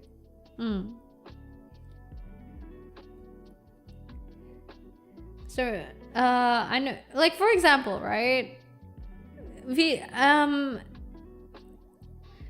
I've always assumed or thought that VTubers who do ASMR or like lean towards the more sussy side of stuff get more views and grow easier. That's my assumption. But at the end of the day, it doesn't fucking matter. It doesn't fucking matter. It's my choice to not like go that route and whatever supposed benefits that come out of it. And I'm happy. If it comes with like the repercussions of not being able to potentially grow as fast, so be it. It's fine. Not everything has to go so fucking fast, right? I'll do it at my own pace, but in a way that I love it. Cute is subjective, but there is definitely a lot of non-cute VTubers. Oh yes, yes. Actually, my favorite ones are mostly like, I want to say they're cute. So there are some fucking amazing horror VTubers out there, hey? Heavy drinking, I don't like here, but what age do you think is right? Wait, are you asking MTG what age you think is right for drinking? What age I think is right for drinking? I don't even think 21 is the right age to drink. But with drinking, I think it should be whatever age you have the right company to teach you how to drink, you know? Does that make sense? If you want to ask me about it specifically, it's that. But of course, the rules of the world don't work like that. So like saying that the age of 21 is the age of drinking is easier. Reach of content to new people. Yeah, exactly. Hi, Vaz. It's very old here to start. And yeah, in Australia, it's like 18 to start drinking. I don't even think 18, 21, I don't think those are... When I was 18 and 21, I was a fucking kid, man. I don't even think that's like being an adult. If there was like an easier way to kind of judge whether someone's a mature adult or not, there should be. Because age is a horrible determinator, but like it's the only one we have, right? But with a lot of things, I think, like for example, drinking, it really should depend on when you're at the right place, right time. You're allowed to drink with parents before 18 in Australia too. I actually didn't know that. But yeah, that's the thing. It really depends. Because if you're drinking at like 50 years old and then you're with a bad crowd, you're gonna get fucked over still. Some humans are stupid. Does not matter what age they are at if they cannot drink irresponsibly. Exactly, right? And that's what I'm saying. You think 21 is a good number? Well, it depends. Wine dinner type of thing. Drinking isn't particularly bad, but I don't know why, but people, there's research. This is the second time I've said there's research, but there's research that says that our general alcohol consumption compared to back then, like 20 years ago, has spiked like fucking crazy, like abnormally crazy. Like it's gone up like 12 times at least, I believe, if I'm not mistaken. I read that from Malcolm Gladwell's book. What was it? Talking with Strangers? I think it's Talking with Strangers. Yeah, in one of the discussions, it was there, Malcolm Gladwell's book. And I think he was actually pondering why it was like that. Why is it that now the normal societal expectation is that someone needs to drink and get drunk to be cool? He thought that was weird.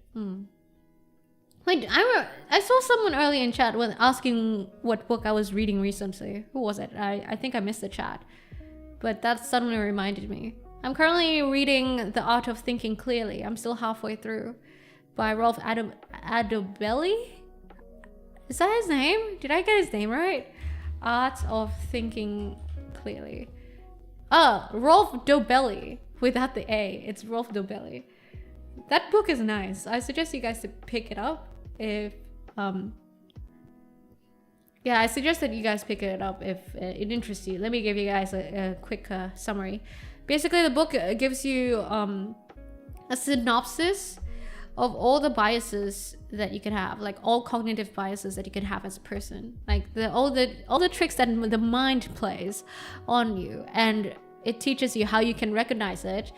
It doesn't particularly tell you what to do with it, but it tells you that you can do something about it. You know, for example, there's this sort of bias. There's this sort of bias where, did you know that whether something is the possibility of 99%, the possibility of 1%, or the possibility of 0%, only 0 matters. Whether, for example, let's say that you could get into an accident from a possibility of 99% to a possibility of 1%. You still feel the same level of anxiety unless it was 0%. So between 99 and 1%, same level of anxiety. It'll only change once you hear that it's 0%, which is technically illogical. Technically. But I think I still would very much prefer 0% regardless. Technically it's illogical. That's why this book, what it does, Art of Thinking Clearly, it tells you about these biases, but it doesn't like give you a hard to find answer of what to do, or doesn't tell you what to do, but it does like expose you to the things that you could possibly do with it. But it's up to you at the end of the day. It just informs you, and I like it. With gacha games, if the banner is not 100%, I'm not getting that 5-star. It's a great book. It's really good, and it's like very straight to the point, and it's written in a way that it's captivating enough. Like, it's not too long per chapter. It's like 2-3 pages per topic. It's very good.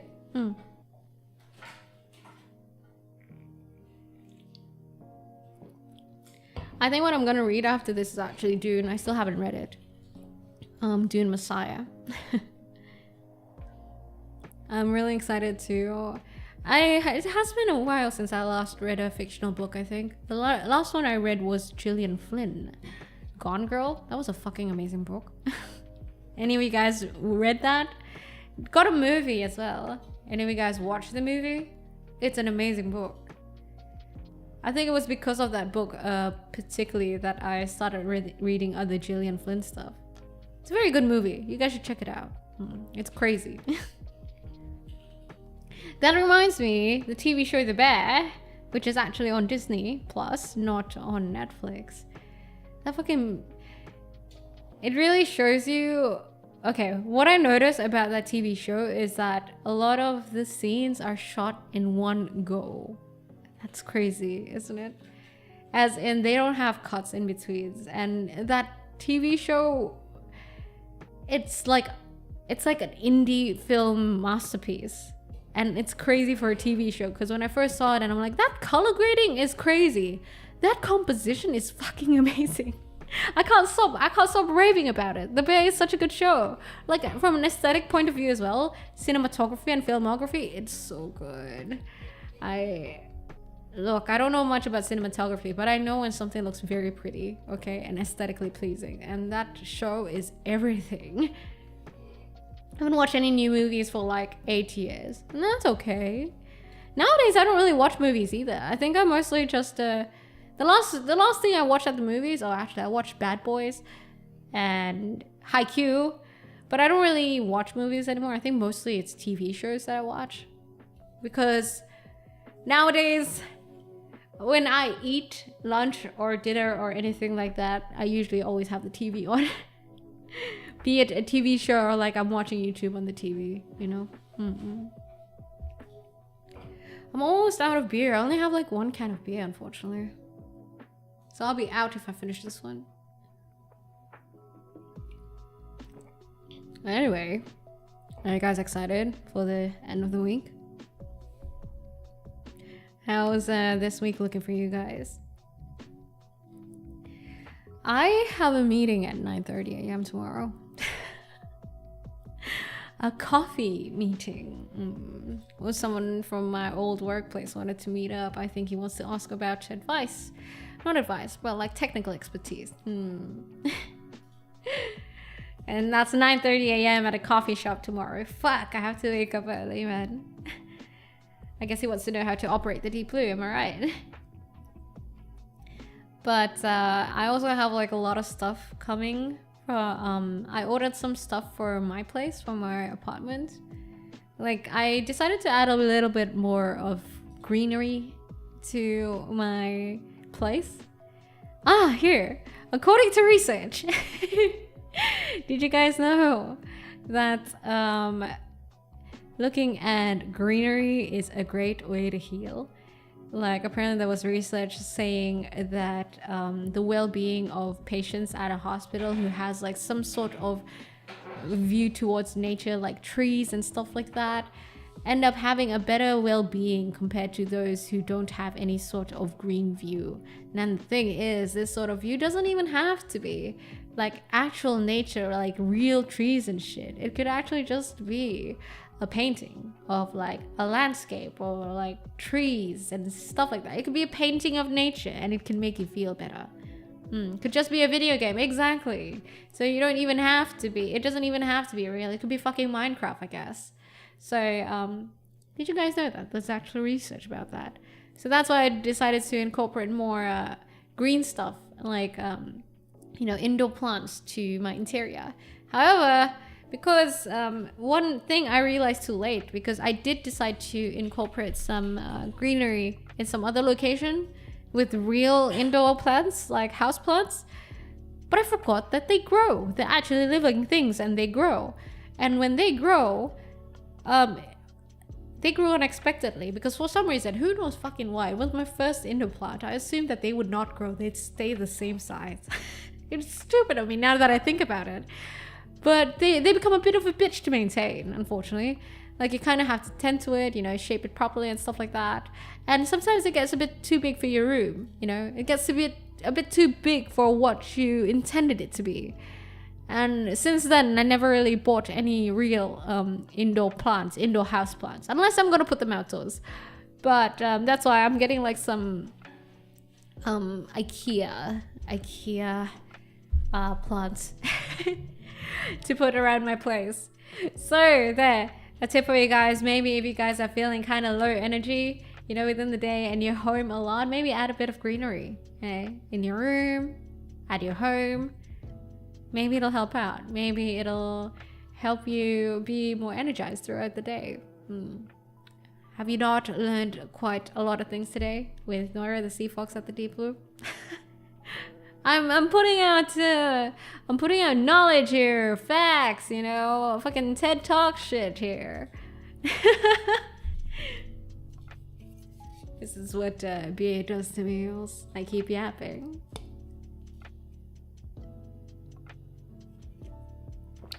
If I planted anything, it would have to be useful. Why? Why particularly useful? You don't like planting things for aesthetic? You don't like getting things for aesthetic? because nowadays, like I said, I've been doing more chores, and one of those chores like include rearranging my place, because I've been dissatisfied with how my place been looking for quite a while, so I decided to do something about it. So I've been rearranging some stuff, and it's surprising actually not putting off rearranging stuff can change so much. Suddenly my place feels a bit more spacious because I decided to experiment I decided to experiment and move around my furniture a tad bit. I don't really care for aesthetics. My room does not have decorations. That's fair. I also realized something, you know. I realized, like, growing up, when I used to live with my family still, I never was the one really to decorate my room as well. Did you guys used to like decorate your room? Because I know a lot of people like really make their room, if you know what I mean. I never really did that. Either because I felt like I never could be able to, or I just never thought that I could. I don't know. It's a weird environment that I grew up in.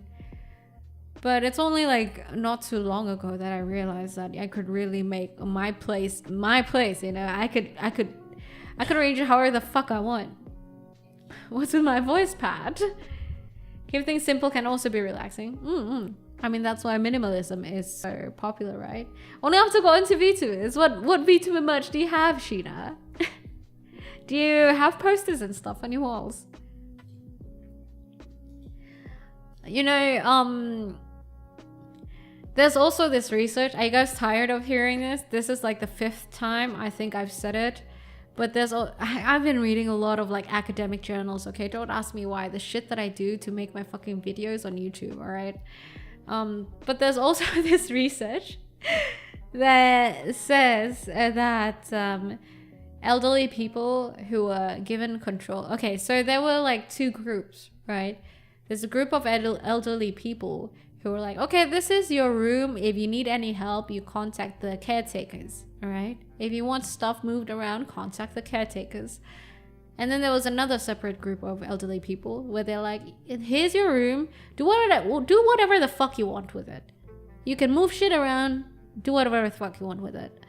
And after a while, it was found that that group of elderly people who were like given the freedom to do whatever the fuck they want with their room actually scored significantly higher in their well-being and general health compared to the other group. Since we were talking about furniture and interior, right? Hello, Warren. How you doing? I have one stuffed animal. The rest is just my stuff. That's cute though. That's so cute. I have one. No, I have like 2 stuffed animals. Technically 3, maybe 3 right now, and it's on my couch. I have the Mickey doll, the limited Christmas 25th Disney birthday Mickey doll from Disneyland. I think it's 20th or 25th. I can't remember. It's super cute.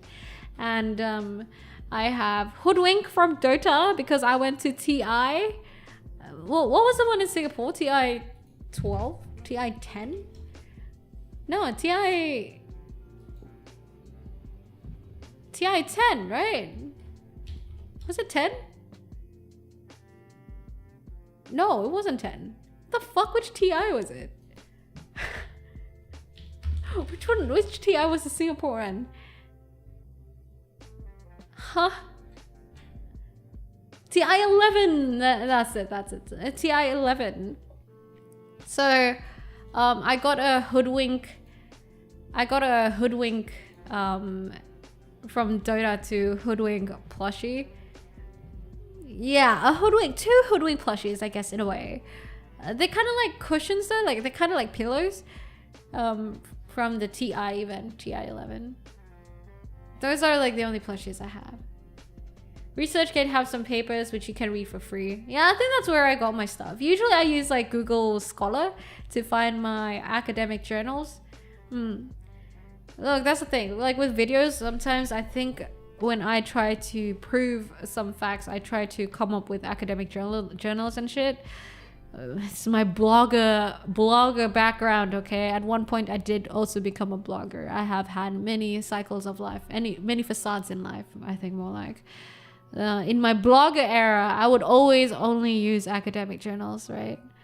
So I try to incorporate that into my videos, but it's taking so fucking long. And what's annoying about that is that a lot of these journals, it was much easier when I was still in college because I could use my institution's access to read those journals, but like nowadays I don't have that.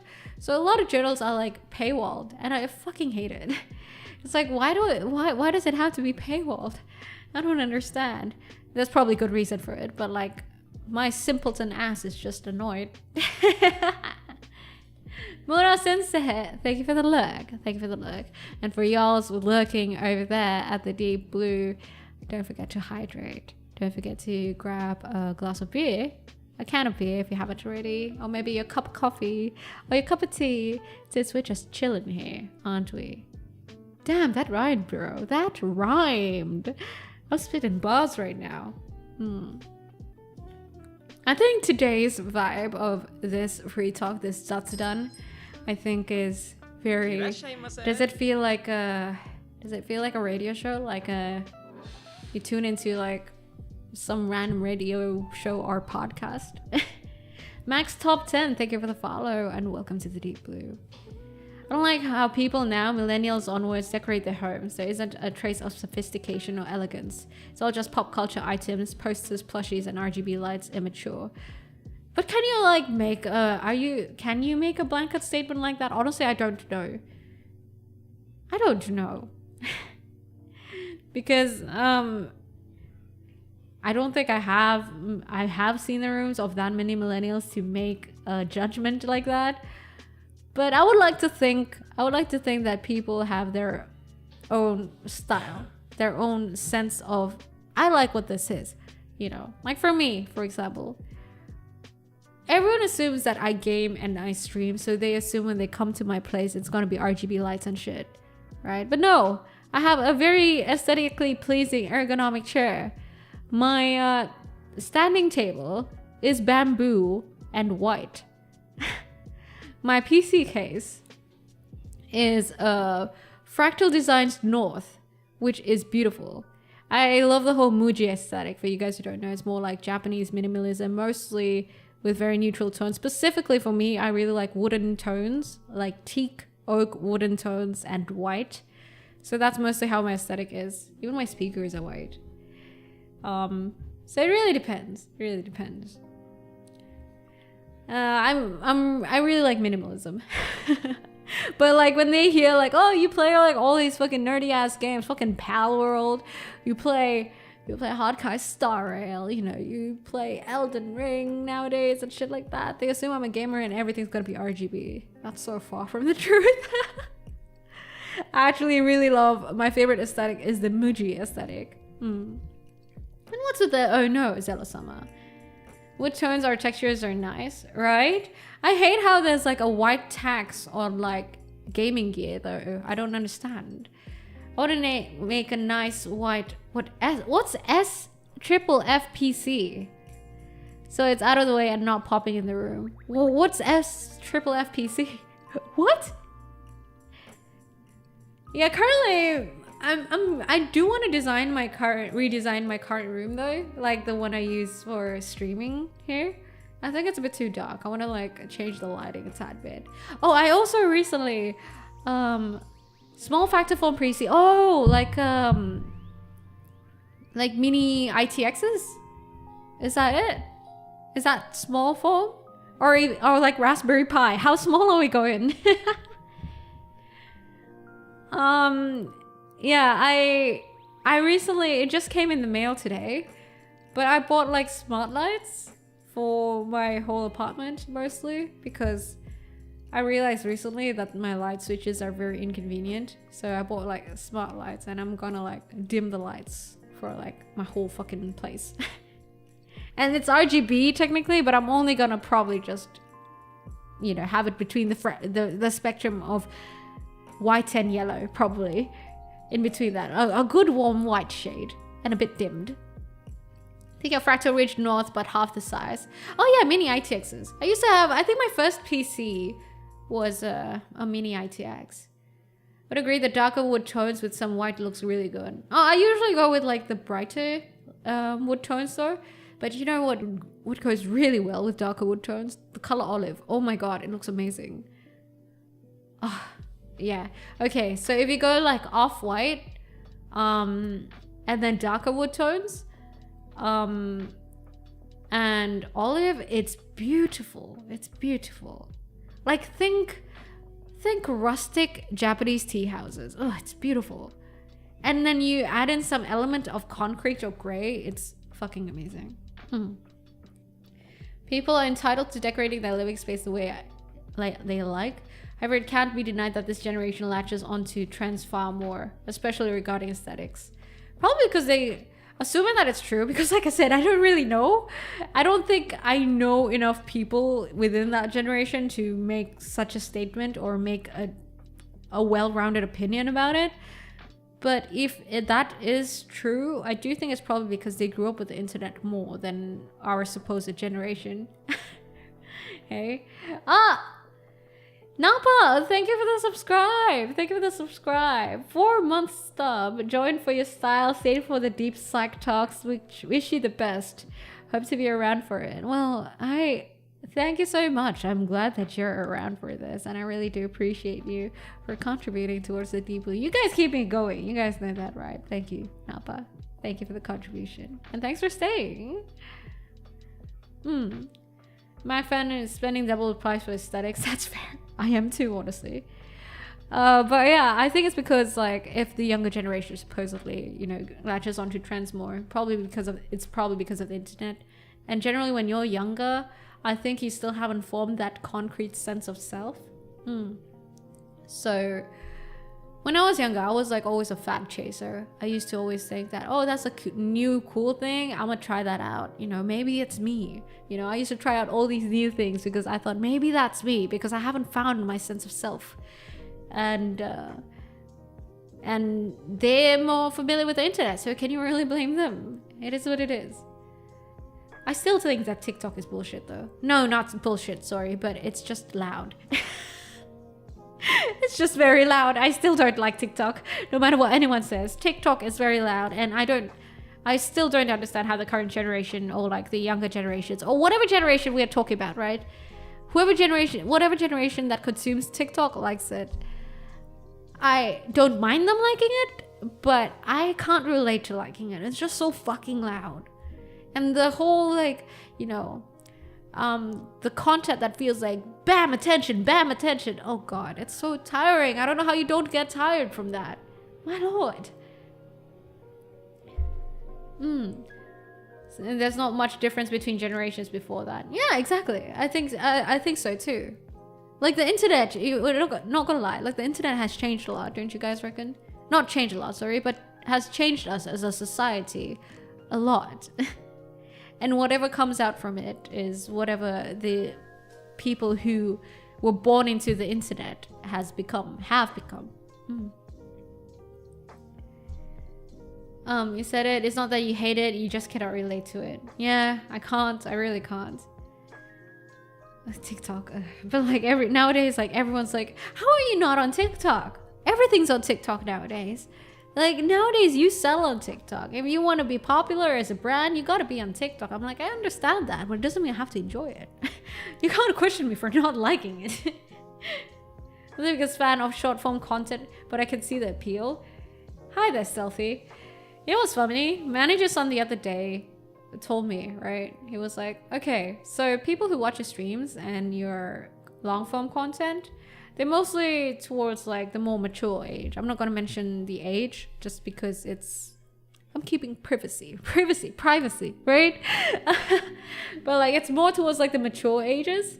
But like the people who watch my short form content, my shorts and all of that, it's really younger people, you know, much younger people. And he's like, the split is crazy. He was surprised.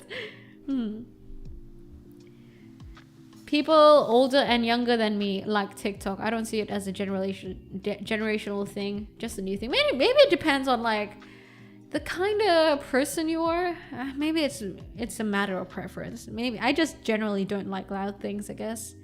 And I generally don't like, I really hate clickbait things, for example, to the point that I know that I can make my videos appeal better a certain way if I clickbaited it more, but I refuse to do so, even if it means that I won't get as much views.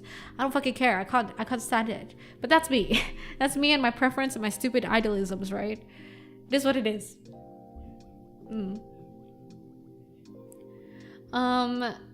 Never installed TikTok. Family members will send TikTok clips though, and I got certain I am never downloading it. I still prefer like, you know, the old forms of content like Instagram. Okay, I stick mostly, stories are okay, like Instagram stories for me, and like Instagram feed is okay, but like Reels so far have been okay to me too. Maybe it's my algorithm. It's because probably I don't open it as much, so my algorithm doesn't get fucked with so much. What else? On YouTube, I exclusively only watch long form and streams, long form content and streams. I never touch YouTube shorts. Thank you for the follow, Stealthy, and welcome to the Deep Blue. Welcome. I like your YouTube videos, really damn good. The shorts are good as well. Thank you. Thank you. The thing is, like with my YouTube videos, I do think I have to cut down on them because of budget. They're not performing too well and they cost like quite a bit more, unfortunately. So I was discussing with manager son that I think I have to cut down on it. I hope you guys aren't disappointed in me. Just the gaming ones though, not the Just the Blob ones. Like Just the Blob is staying, but like the gaming long forms, they're not really doing much and they cost quite a lot. So at least for now, I'm kind of forced to cut it down just so I can allocate it towards like, you know, better endeavors and better chances of me getting discovered. It is what it is. I've been always so adamant about it though. Just so happened to stumble upon this stream. I appreciate your being well spoken. I hope you and your viewers enjoy the evening. I hope you enjoy your evening. Thank you, King of Antarctica. It's very kind of you. And hello, may your day. I don't really use social media unless you count YouTube as social media. I think YouTube is more like a content platform rather than social media, hey? You don't really interact with people on YouTube. What was I saying? Oh yeah, YouTube content. Yeah, so I'll have to put a pause on like the long form stuff. I mean, they'll still be there. Like gaming stuff, they'll still be there every once in a while, but not as regular. Just so I can post more clips and shorts instead, because that's how it is. That's how it is. It is what it is. Unfortunately. I'm sorry, guys. If you like watching my long form content on YouTube, it's very painful to keep up. It's quite expensive, even though I already got like very generous editors, but they're still quite expensive. And they're not like reaping me the best results. So I'll be having to use that budget towards like clips and shorts instead. But I do hope that I get to do that again because I really like it. I was the one who was like always adamant about it because it's been like that for a while. You know, it's been the expenditure that has been reaping the least benefits, right? It was the most costly expenditure because it gave minimal benefits, but then it costed quite a lot. It was that. But I was adamant about it because I was always like, okay, but like I want the people who don't have the opportunity or time or like the time zone to go on my stream to actually still enjoy my content or watch me and my gaming shit, you know. And it's like my way to document my gaming stuff as well. But it's got it to the point where I can't afford it anymore, unfortunately. So I hope that people who can't watch me because of time zones and stuff don't mind just watching VODs. I hope so. I hope it's not too bad. Thank you, Sheena. Thank you. Do you have a Discord server? Yes, I do. It's in the YouTube comments below. YouTube comments? Sorry, YouTube description. For Twitch, it should be in the panels, or if you type !Discord, it's there as well. I'm sad because I really like making gaming content, but like it's a lot of effort. It's a lot of effort and it's a lot of expenses as well. Because that's the thing, right? I'm an indie VTuber. I fund everything myself. So unfortunately, I'm limited with the things that I can do. What's my favorite game right now? Oh, I think I'll always have the same answer. My forever favorite game, Final Fantasy X. VODs are fine. Thank you. Thank you. I usually make long forms because I personally watch like edited videos more than VODs when I'm watching YouTube or I'm trying to catch up on streamers that I can't watch live streams of. Actually, rather, when I do get on a platform like YouTube, I watch videos. I don't watch streams as much. Because the thing is, I can't really watch streams because I get distracted. With videos, the good thing is that there's an end to it, if that makes sense. So when it ends, I get to stop. Now with streams, the end is a bit more unsure. It's a bit more uncertain, right? So I'll end up like getting distracted longer.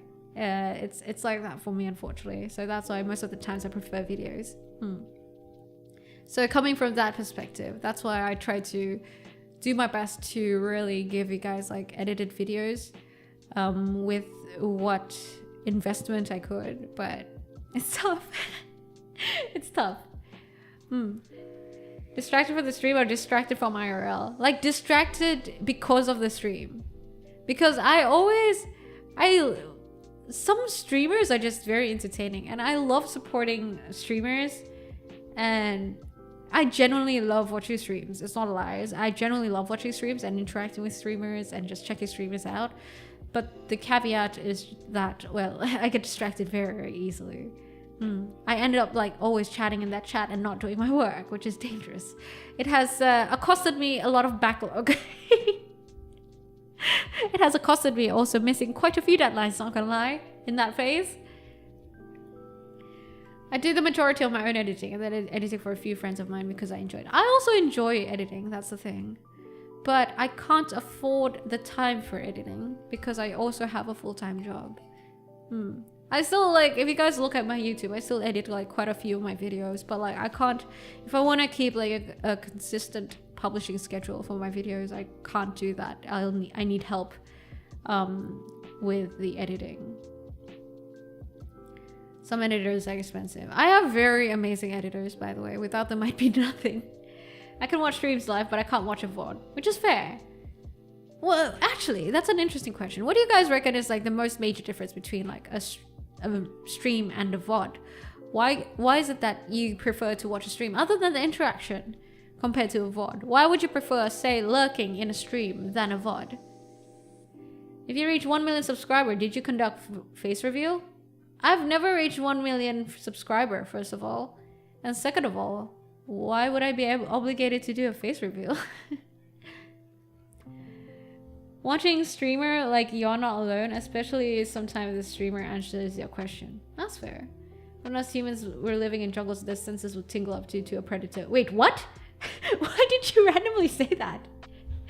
Interaction? Yeah.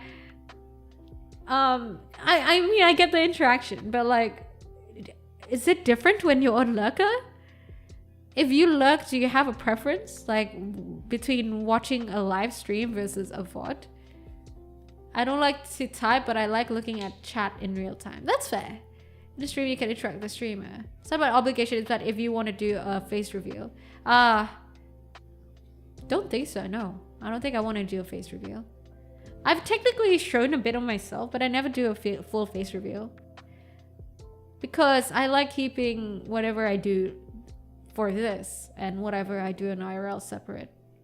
Like I mentioned earlier, I don't know if you guys were here to hear it, but back then when I used to IRL stream, there were a few times people recognized me in public with work.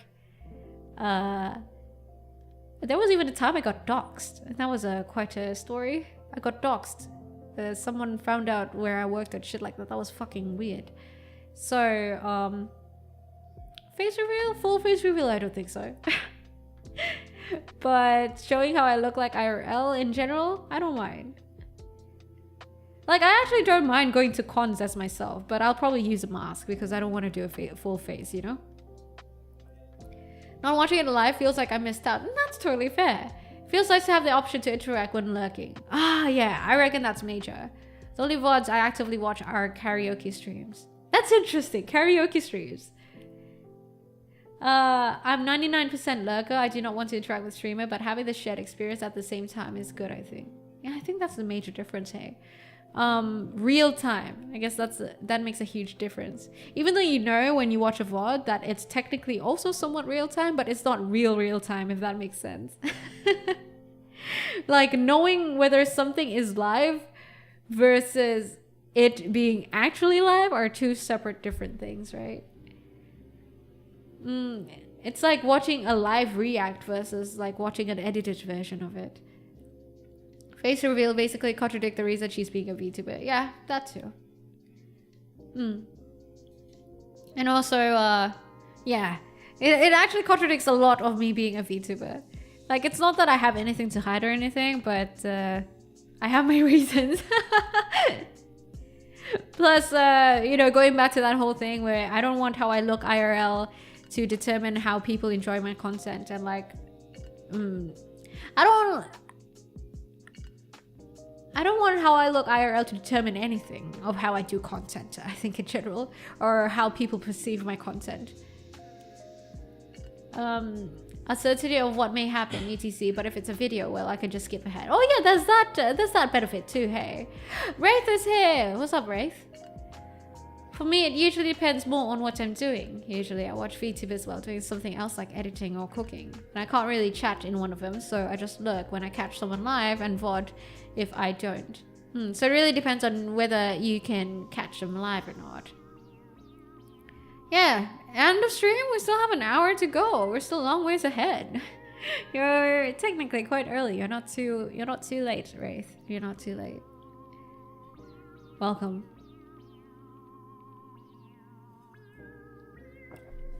I haven't even finished a whole can of beer. Believe yourself. The most important thing that you can do is believe yourself, because you are the one who realized at the end. So believe yourself. Bro, you said believe yourself like more than Naruto in one whole episode. Datemayo.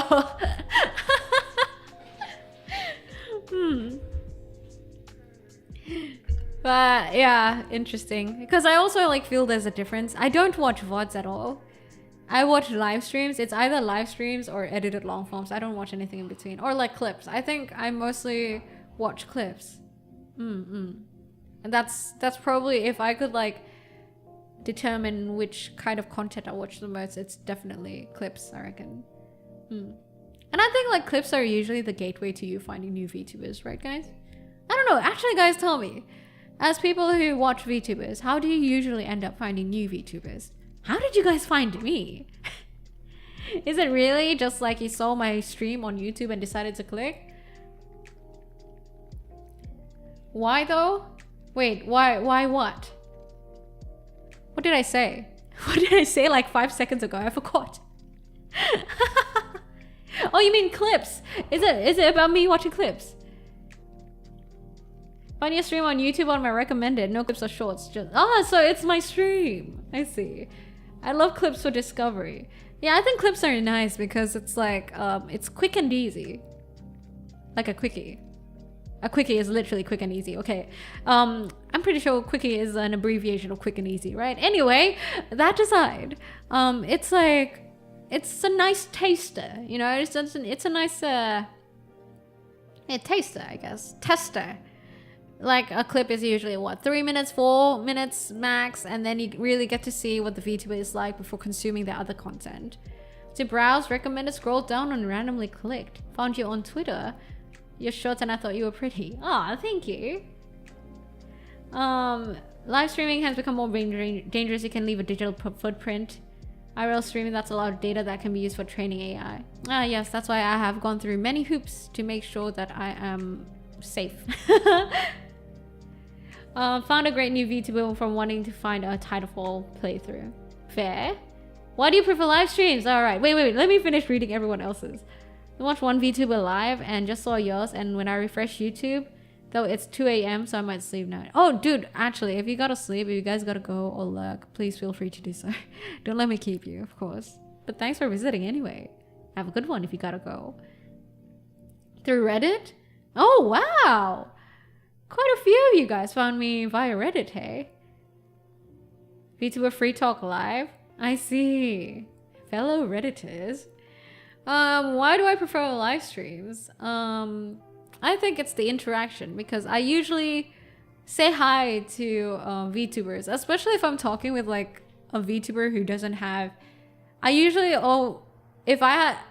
okay, that's the thing is I usually go with VTubers who have smaller views because I want to show support most of the times, or there's an Oshi that where I don't, not an Oshi, sorry, but like, or like bigger VTubers that I know there's no point in chatting, so I'll just watch and lurk.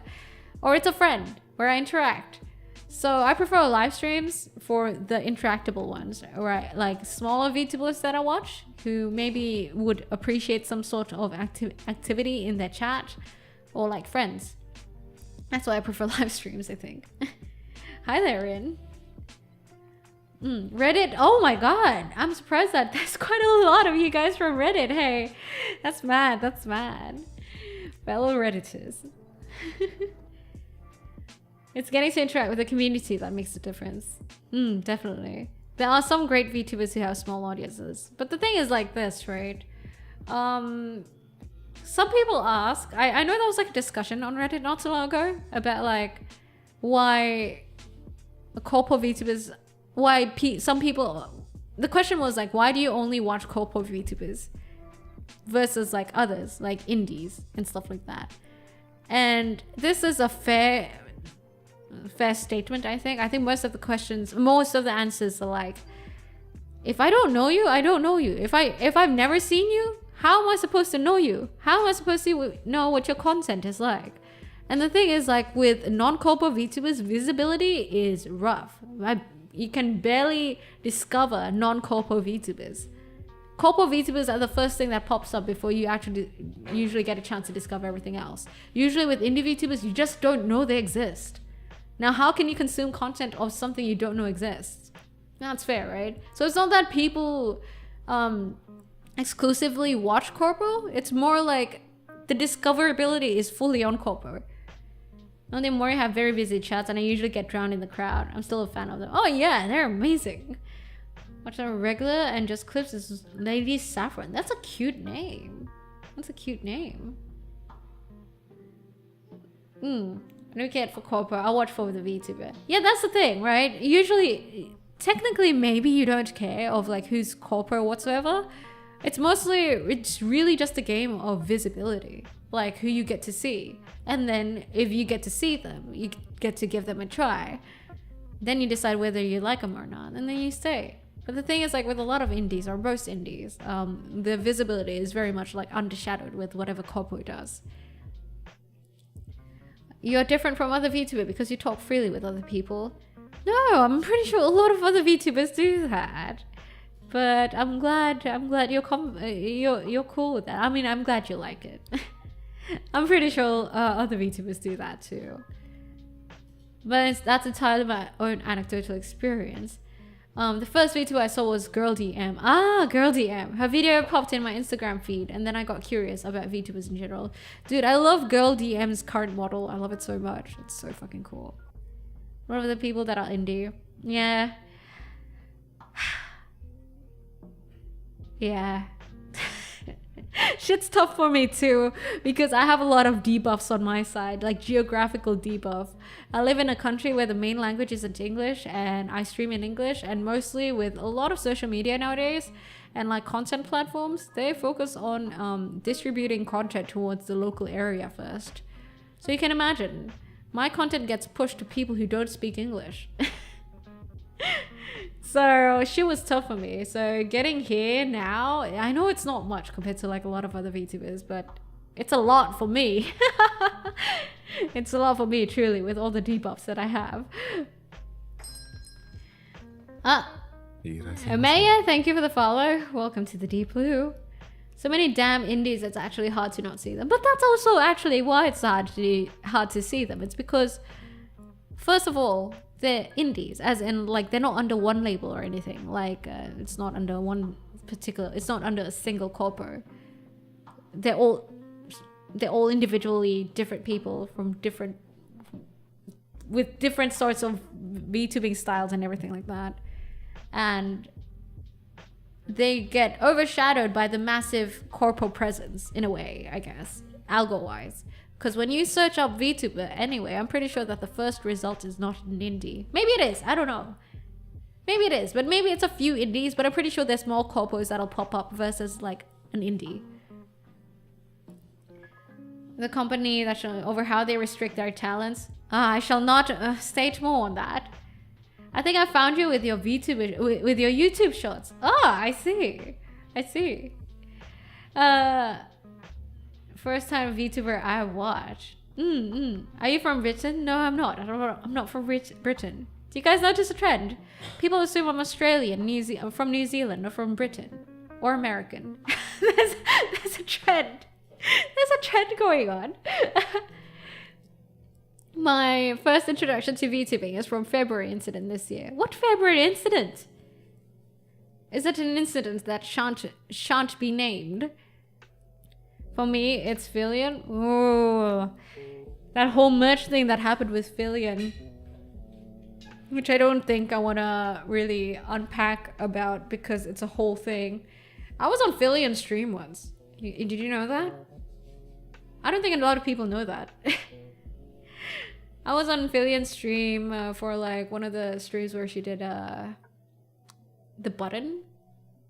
Yeah, I don't think I've ever posted the video of it, but I have it downloaded. I've been meaning to like edit it and like post it, but I've never done it. Then she was scrolling various VTuber posts. No, not that. Wait, she was doing that? Was I there? No, not that one. That was Yuzu's stream. So I was like on Irashai brother, and welcome to the Deep Blue. Thank you for the follow. I was on Fillion's stream for a speed dating, VTuber speed dating thing. And then I was on Yuzu's stream for her little, where she was showing her Mamagi VTubers and asking what she thought about them. And Mamagi said that I could be her girlfriend, and I am honored, babe. I would love to be Mamagi's girlfriend. She sounds amazing. Yeah, that was that one, and Bao reacted to that, and I think that's it. Have I been on other people's streams? I don't know, but I think it's mostly those two. The bum one? Yeah. She has a video about it too. Gotta look again. Thank you. Yeah. Genjutsu-sama, have a good one. And you know what? You're from Australia, right? Genjutsu-sama. It's always, I was like thinking today, you're probably gone by now, but I was thinking today, if you're from Australia, aren't you like, isn't it like, when I end stream, isn't it like 2 a.m.? It's crazy that you're watching. Yeah, the one with Yuzu was like amazing. The thing is like, these, whenever I have to join these sort of events, especially when it has to be live, for example, for that Phillian stream that I joined, I had to wake up at like 6 a.m. for that because of my fucking time zone, bro. Fuck.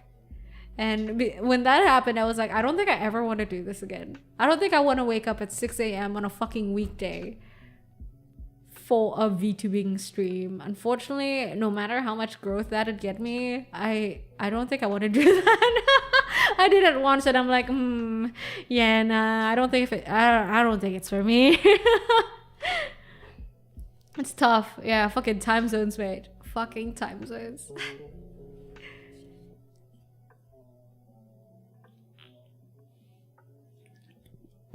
Time zones suck.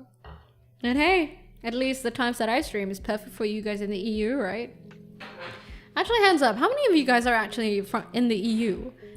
Where it's probably like, what is it? Like, is it 7:22 p.m. for you guys right now? Is it, Rev? Did I get the time zone right? Thank you for the subscribe on YouTube, by the way. Ryan and also Sid, SSJ Nano. 6:22, right? Close enough. 6:22, not 7:22. I can understand the time zone struggle. I live in America and record with people from Australia and Japan. Yeah, dude. The thing is, like, also most of my mutuals and friends, they're in America. So America and Canada. And usually when I collab with them, and the thing is, like, my streaming times are very rigid, as in I can't really stream outside of these streaming times. 3 times a week, by the way, same day, every day, same days every week, Tuesdays, Wednesdays, and Thursdays. For you guys in the EU, that's starting from 4 p.m. You guys on the west side, 7 a.m. East side, 9 a.m. I believe. So rigid times for my streams, that means they have to follow my stream schedule, and they have to wake up at like 6 a.m. to get on my stream, and it feels horrible for them. So usually I feel bad, and I'm like, I'm sorry, I love to collab with you, but you have to wake up like really early if you wanna. 2:21 a.m. in Australia at the moment. Dude, yeah, have a good one, Zakin. Hope I catch you again sometime. Have a good one. Wait, 4 a.m? That's nice. 4 a.m. is still fucking dark. Then plus 12. 5:22 for the British. Then plus 12. No, wait, 5:22. Wait, 5:22 p.m. is it? Yeah, time zones, right? There are a lot of like people from the US that I want to collab with, but it's tough. Might have to have a chat about this sometime, because my new job is 9 a.m. from 9 a.m. to 6 p.m. Dude, it's good. If you can't mod, it's okay. It's okay if you can't mod. Of course, prioritize your IRL first, Rev. Don't worry about it. It's cool. Everyone in chat is very chill anyway, so most of the times it's okay. And Crown's got my back, and Manager's son will manage. What's the show about? Everything. Mostly talking about life and whatever else pops up in the middle of that. Yeah. It's 9:23 a.m. Have you had your coffee? Have you had your morning coffee? But thanks, Rev. Thank you. Having you around has been like a huge help. Having an additional mod has been a huge help. Makes me feel safer. It's like having an additional Avenger on my side. Thanks, Rev. But yeah, collabing with people in the US side, it's tough. It's tough. I've been wanting to do that, but at this point I've just given up. Because it's unfortunate that I can't, like, a lot of people ask me for collabs, but I tell them that unfortunately my stream schedule is very rigid. I can't really move it around. I can't stream outside of my stream schedule in general because, you know, I usually have other obligations outside of that, and also work. So I really can't fuck around with it. It's unfortunate, but it is what it is. But hey, at least I'm consistent about it, right? 3 days a week and always the same times, and I barely miss it. Am I right?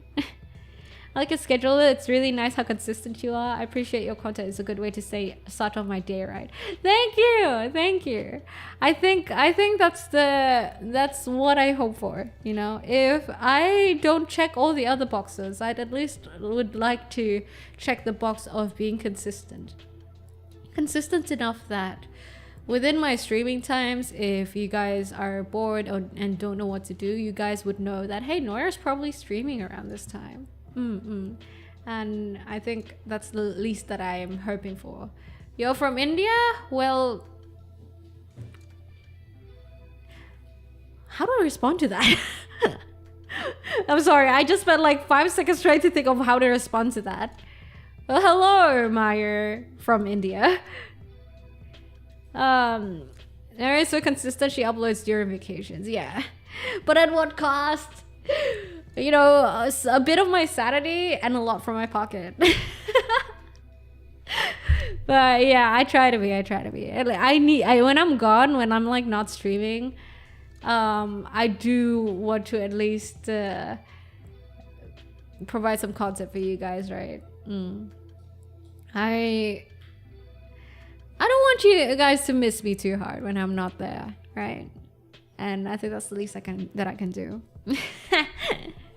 Ideally in the future, to make it like sustainable with whatever I have going on in my IRL, I want to make the way I stream and be a content creator in a way that even when I'm having a break and stuff like that, you guys can still have access to my content. That's why I think compared to a lot of like indie VTubers, I upload on YouTube a lot, like edited videos and stuff like that, because I have that goal in mind. Like, you know, I want to be able to take vacations when I want to, but to be able to pull that off, I think that means I have to at least be consistent. And even when I'm not around, I still need to provide you guys with something. Way more important, arguably.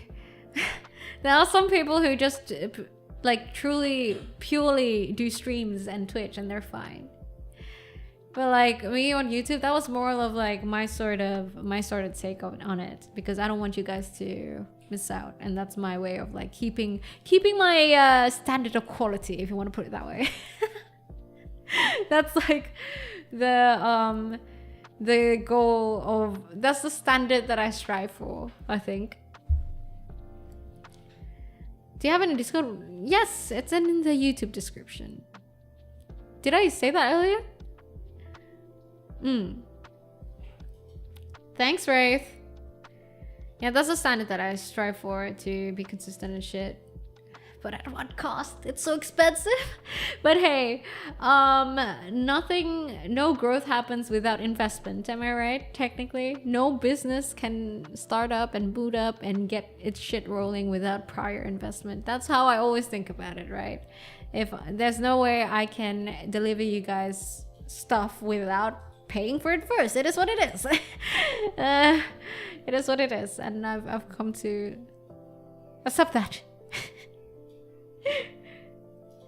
A small loan of $1 million. Oh, imagine. I would die paying for the interest rates, bro. Paying off the interest rates. Fuck. Man. I hope that one day I get to break even. That'd be nice. Sadly, the return on investment is a bit dependent on luck too. Oh, it is very dependent on luck in the VTubing industry. As with any entertainment industry, I think. Like even in the acting industry, right? You can be like the best of the best, but if you ain't lucky and you don't put in the effort, because it needs both, it can't just be luck. Because what happens if it's just luck, if you don't have the consistency, the effort, or like the history to back it up, usually you're just gonna be a one-offer. Like you're gonna be a one-hit wonder, because they're gonna check you out, they like what you did for that one particular time, but they don't get to see anything else. Or you don't follow up on it, or they don't see anything else previous to it, and they're like, oh, That's it. You know, there's nothing else I can look forward to. So it needs to be like both a combination of like effort and luck. But yeah, so it can't be like just one of those things. It has to be both. It's how it is with actors as well. Like, you need to get very lucky in the industry and show and grind a lot, I guess. Is that a gift? I see. Thank you for the sub gift, Vivian. Thank you. Appreciate it. Thank you for the sub gift and contribution towards the Deep Blue on YouTube. Thank you. You guys are so kind. Thank you. It's crazy seeing some YouTuber just blow up and have 100 views in just 1 week. Yeah, and I think it'd be a lie to say that I'm not jealous of those kind of people.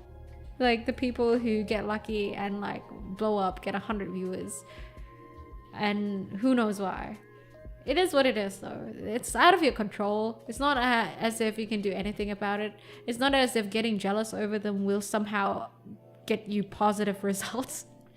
So I've just learned to be like, okay, if I feel jealous over it, it is what it is. But I can't do anything about it anyway. So I just gotta learn to let it go, right? The Wheat Farmer, thank you for the follow and welcome to the Deep Blue. Thank you for the sub gift once again. Some people treat VTubing as one of their hobbies, so losing money from investing is something they already accept. Yeah, that's how it is for me too, I think. And I think, like I said, the best case scenario is that I break even. It'd be nice to be able to do my hobby without like spending too much on it. Because I think I honestly with VTubing, I've set a budget like monthly. But because of some changes, because obviously I dropped one of my jobs. I used to have 2 jobs where it was easy to cover for it back then. Nowadays, because I quit, I only have 1 job now. It's a bit harder to keep up with. That's why I'm like, I gotta allocate it better, at least. So that's why I'm a bit more worried about my VTubing expenses. That's why I was telling you guys the other day, I'm in debt. It is what it is though.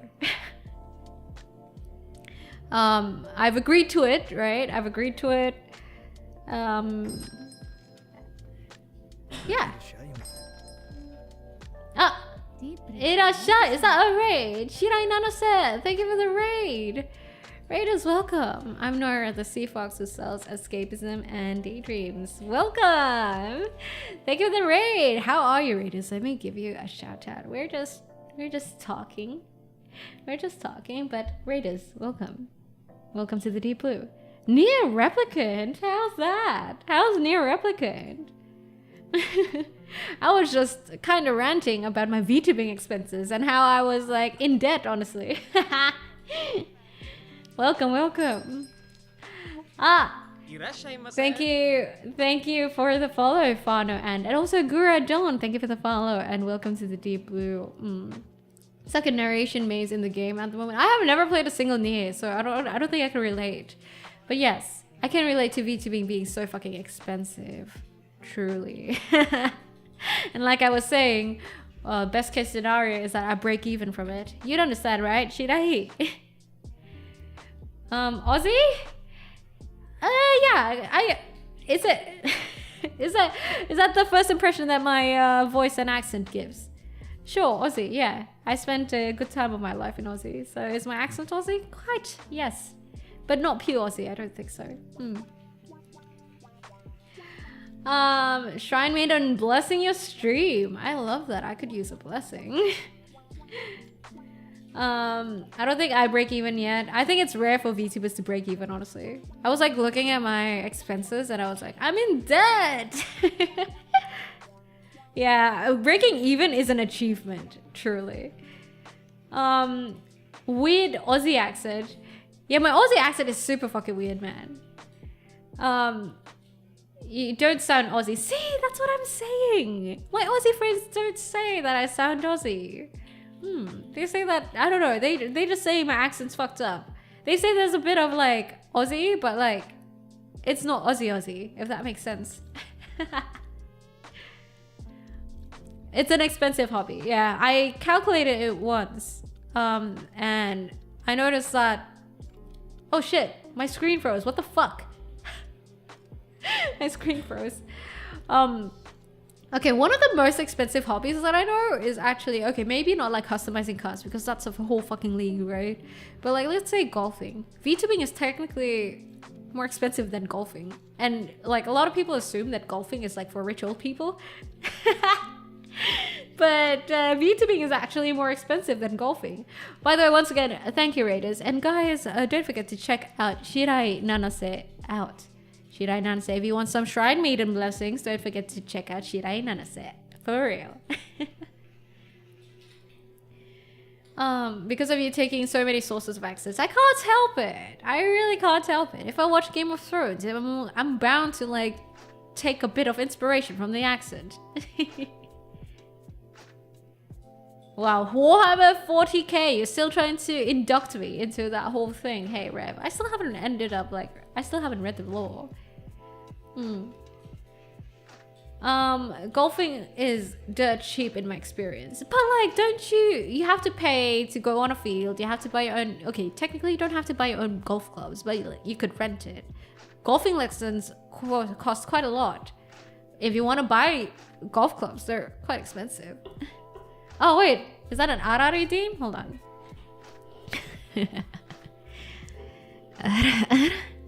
Ugh, sorry. I gave myself like cringe. Hobbies can be expensive and cheap simultaneously. Well, if you think about it like from a perspective of how much value and satisfaction it gives you internally, it's definitely cheap in a way. Noira has golfing experience. I have attempted golfing. Yes. I have not taken golfing lessons, but I have gone golfing with my friends. They taught me how to golf. I enjoyed it for quite a bit. But then after a while, I'm like, I could not possibly golf and VTube. You know, there's no way. I even wanted to buy my own, at one point, I still have my golfing gloves. At one point, I was like, should I start taking golfing lessons? That's probably a bad idea. Take book reading. If you buy secondhand or cheap editions, you might be fine, and a lot of good quality editions are affordable.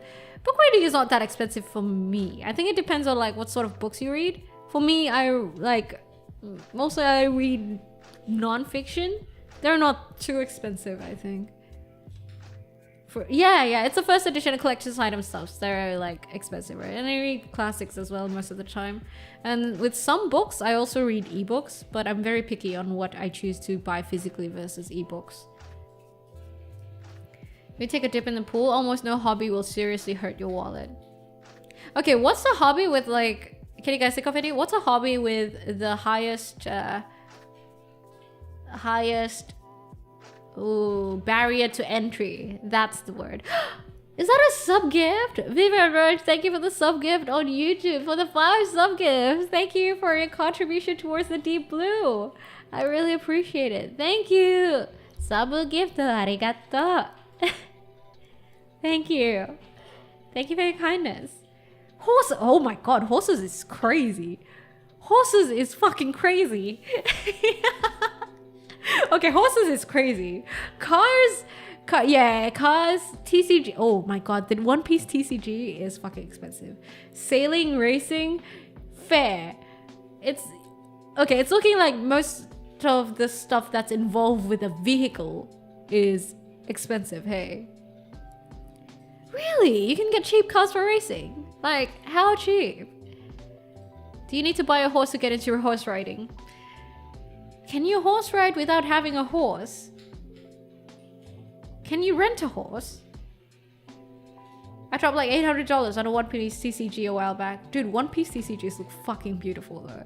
And I know that you can also invest in the, what is it, the color cards? The Osu cards? Is it the Osu cards? The ones where basically it's the Don cards. You can get like the pretty Dawn cards, right? And I know they're bloody expensive too. Yeah, Dawn. Because I was like watching One Piece TCG because I was intrigued by it a while back. Pokemon TCG is also very popular nowadays, hey. Real async cars, just shit boxes and put turbos on them. Like what, VTEC? Race a cheap car, but you're not gonna win though. Some watches are needed. Wait, is having watches a hobby? Do you guys think it is? It's like when you say that some people like luxury items, like having luxury bags, having luxury watches. Can you really I guess if you're a collector, you could consider it a hobby. If I dismiss that as a hobby, I'd be dismissing the whole like collecting hobby as a hobby, because like stamp collecting is a legit hobby, right? Most expensive hobby is Tamagotchi collection.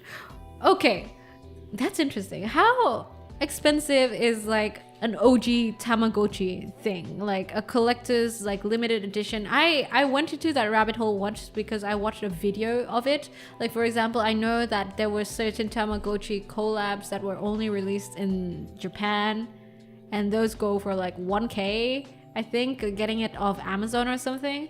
What's like the most expensive Tamagotchi you know? Like the limited ones. Collecting books. Gaming has a higher barrier for entry. If you have to buy a gaming console, oh yeah, PS5. Yeah, that's pretty fucking expensive. Hey, but technically you can also rent a PS. I know some places that let you do that. Tamagotchi $15. That's not too bad. See, I'm right. Oh my god, I am correct, y'all. $1,000. Because I do remember there was this video I watched on YouTube that talked about the whole Tamagotchi craziness, like the whole Tamagotchi craze, and how the limited editions were mad, and also the downfall of Tamagotchi in general. I think that's what it was.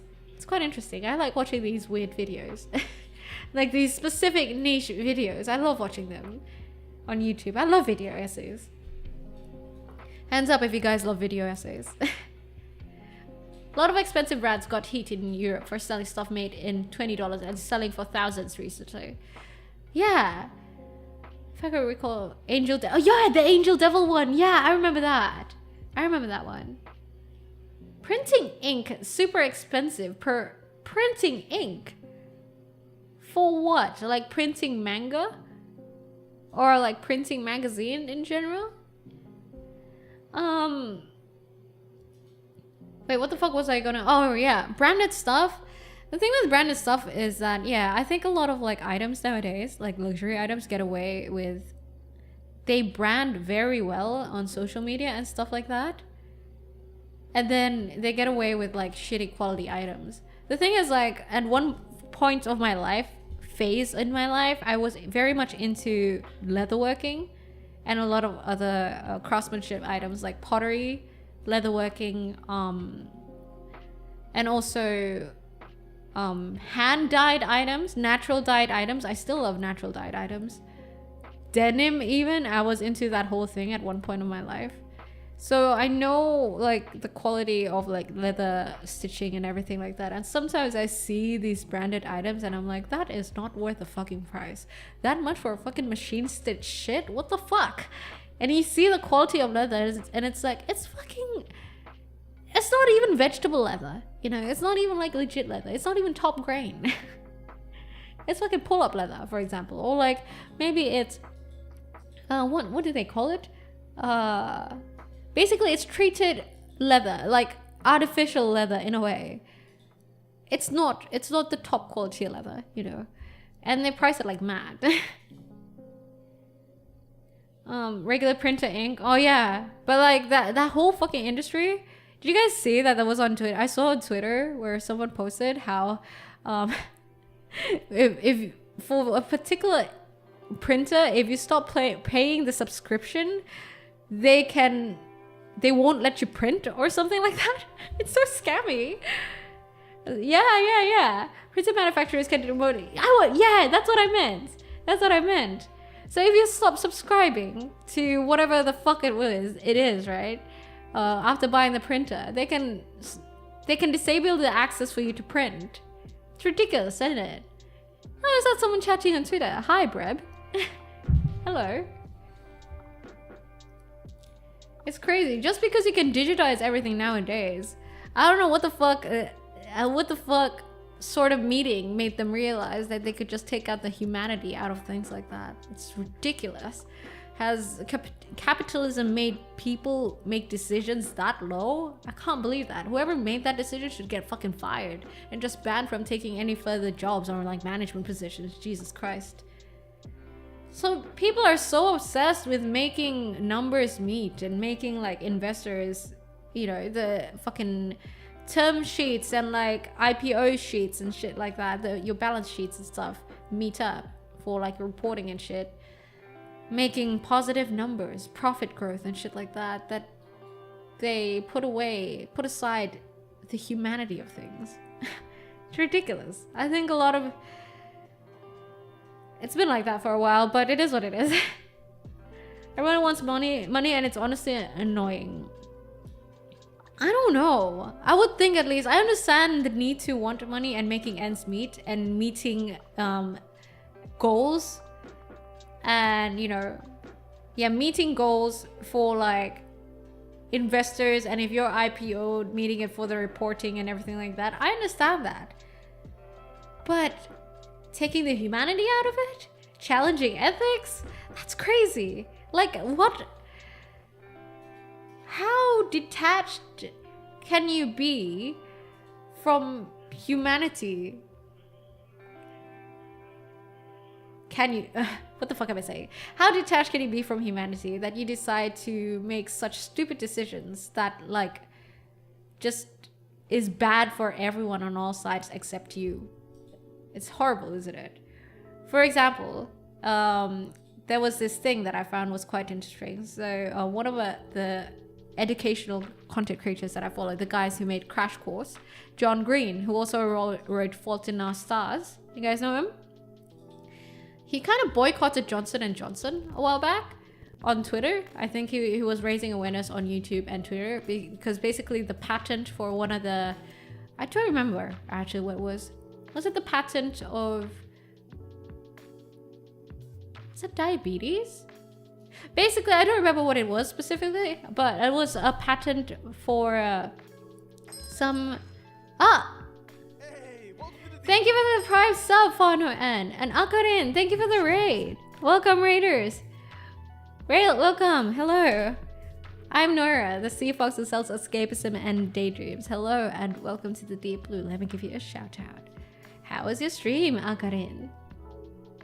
Welcome, welcome. We're just talking about how basically Johnson & Johnson got boycotted by a YouTuber. But basically Johnson & Johnson's patent for like this medicine was expiring. And like if that patent expired, that means everyone gets cheap medicine. And you know, that medicine is pretty important. I can't remember the specifics. But basically Johnson & Johnson was gonna, you know, renew it.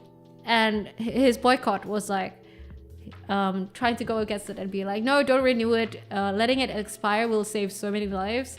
And the internet actually banded together and made that happen. And I believe it's better now.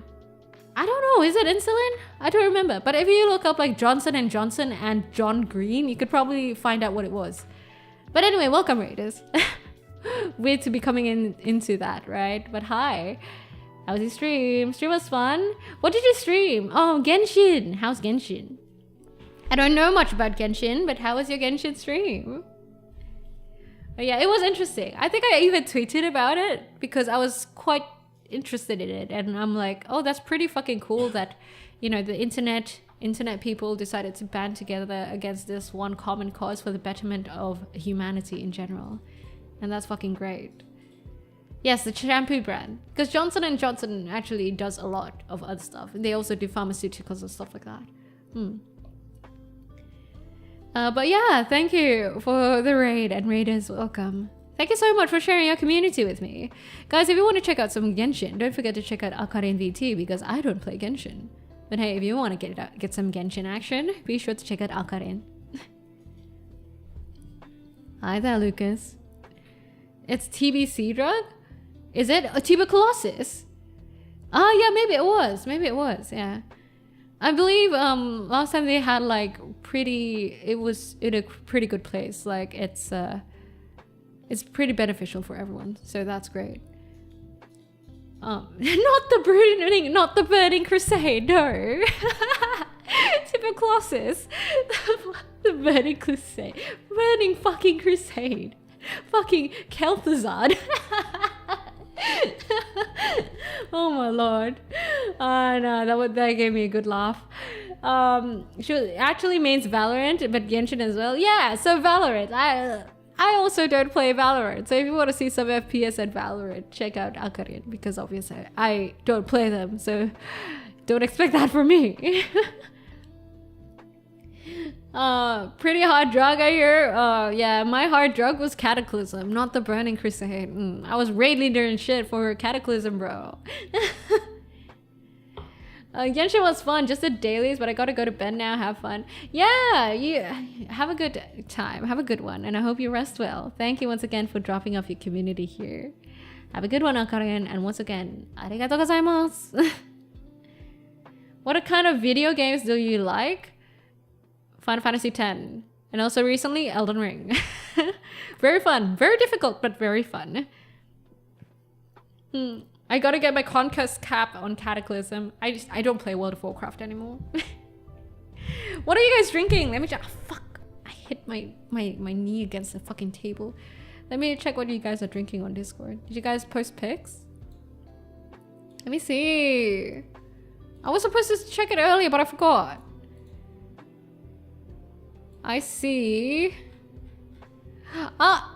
Who's this? Is that Medara? What the fuck? Stupid. That is Medara, right? Yeah. Gin and tonic. Gin with lime and tonic. Love that. That was my drink back in college. That used to be, that was like my favorite drink to drink. I quit Elden Ring because I spent like 6 hours trying to kill Tree Sentinel. I spent like 3 hours yesterday trying to kill Margaret. Fuck, what is his name? Guys, what's Margaret's name? Margin? Margit? Margit? Am I right? Margit, there you go. Fuck, because you guys mentioned Margaret, I always remember Margaret. What the fuck? Fuck, it's you guys' fault, okay? I've been trying to remember the name, but you guys fed me with Margaret, and that has stuck ever since. It's my first Souls game, and I'm so not built for this. It's okay. It's a matter of preference.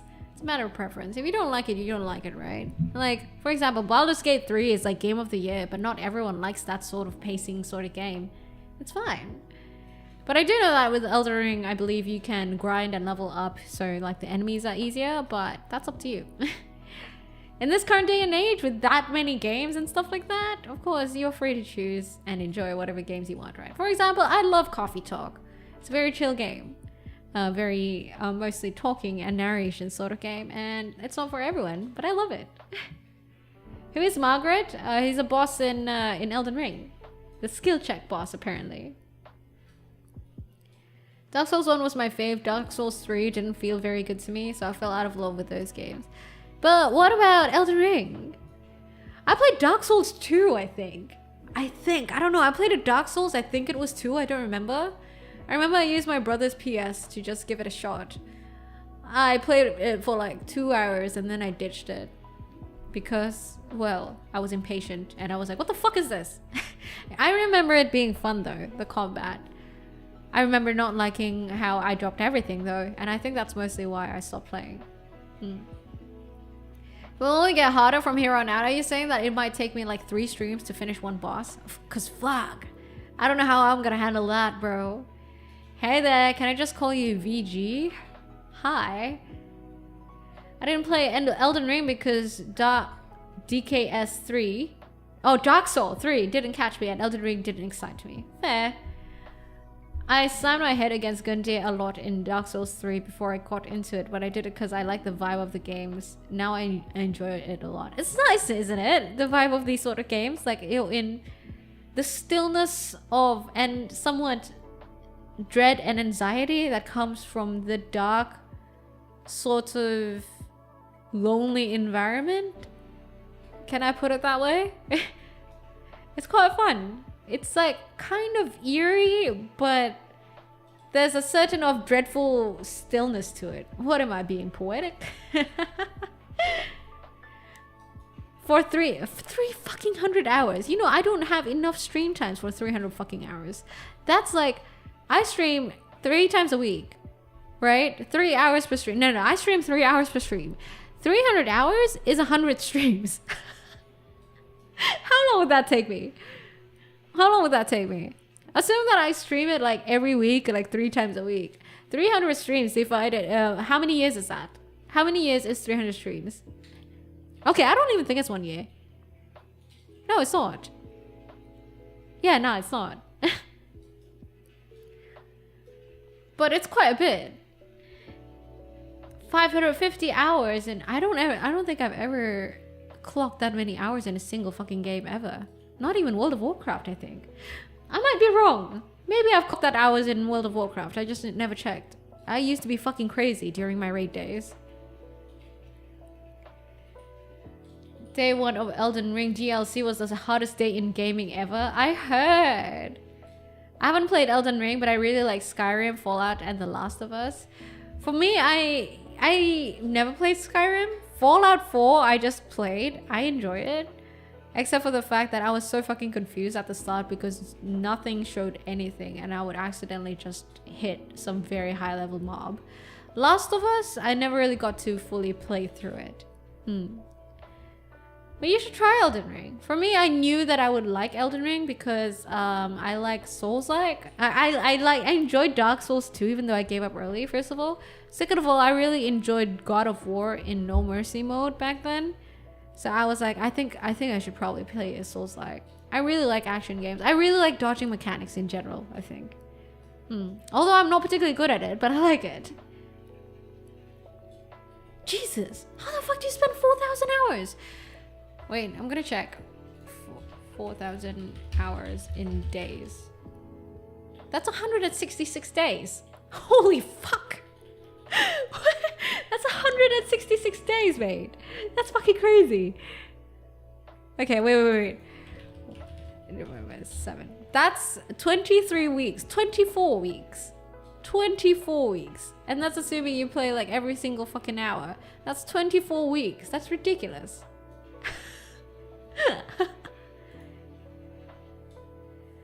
What's the Resistance series?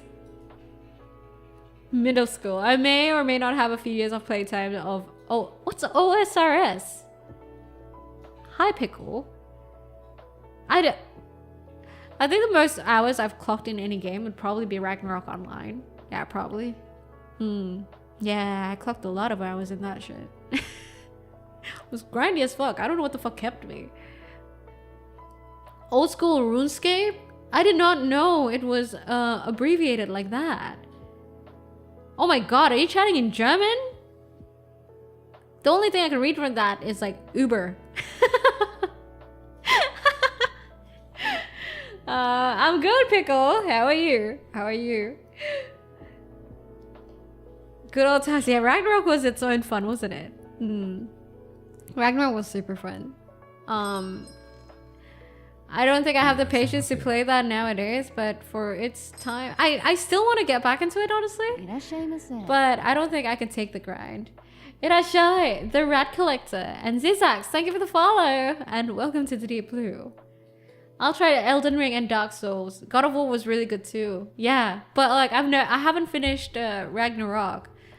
I feel like it's different. I don't know, for some reason, I put down God of War Ragnarok and I don't play it again. I end up not playing it again after a while.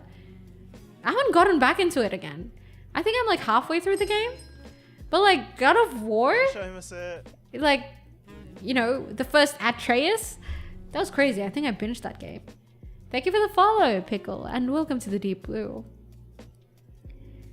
Went back to school and played Ragnarok all day. Oh, those were the days. I played Ragnarok, O2 Jam, and Counter-Strike. Those were the days. Don't think I'll see it.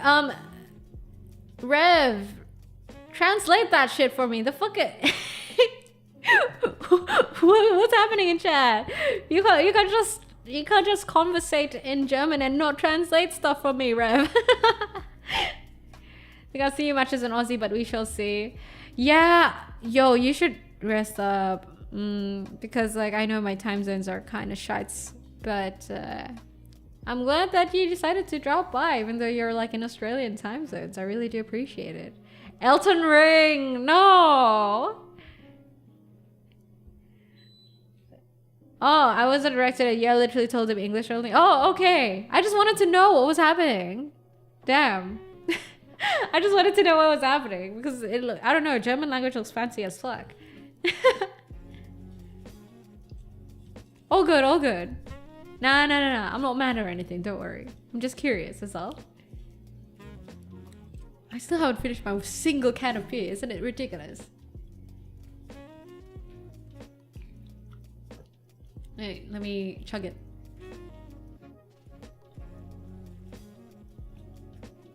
You don't think German looks very fancy when it's typed out?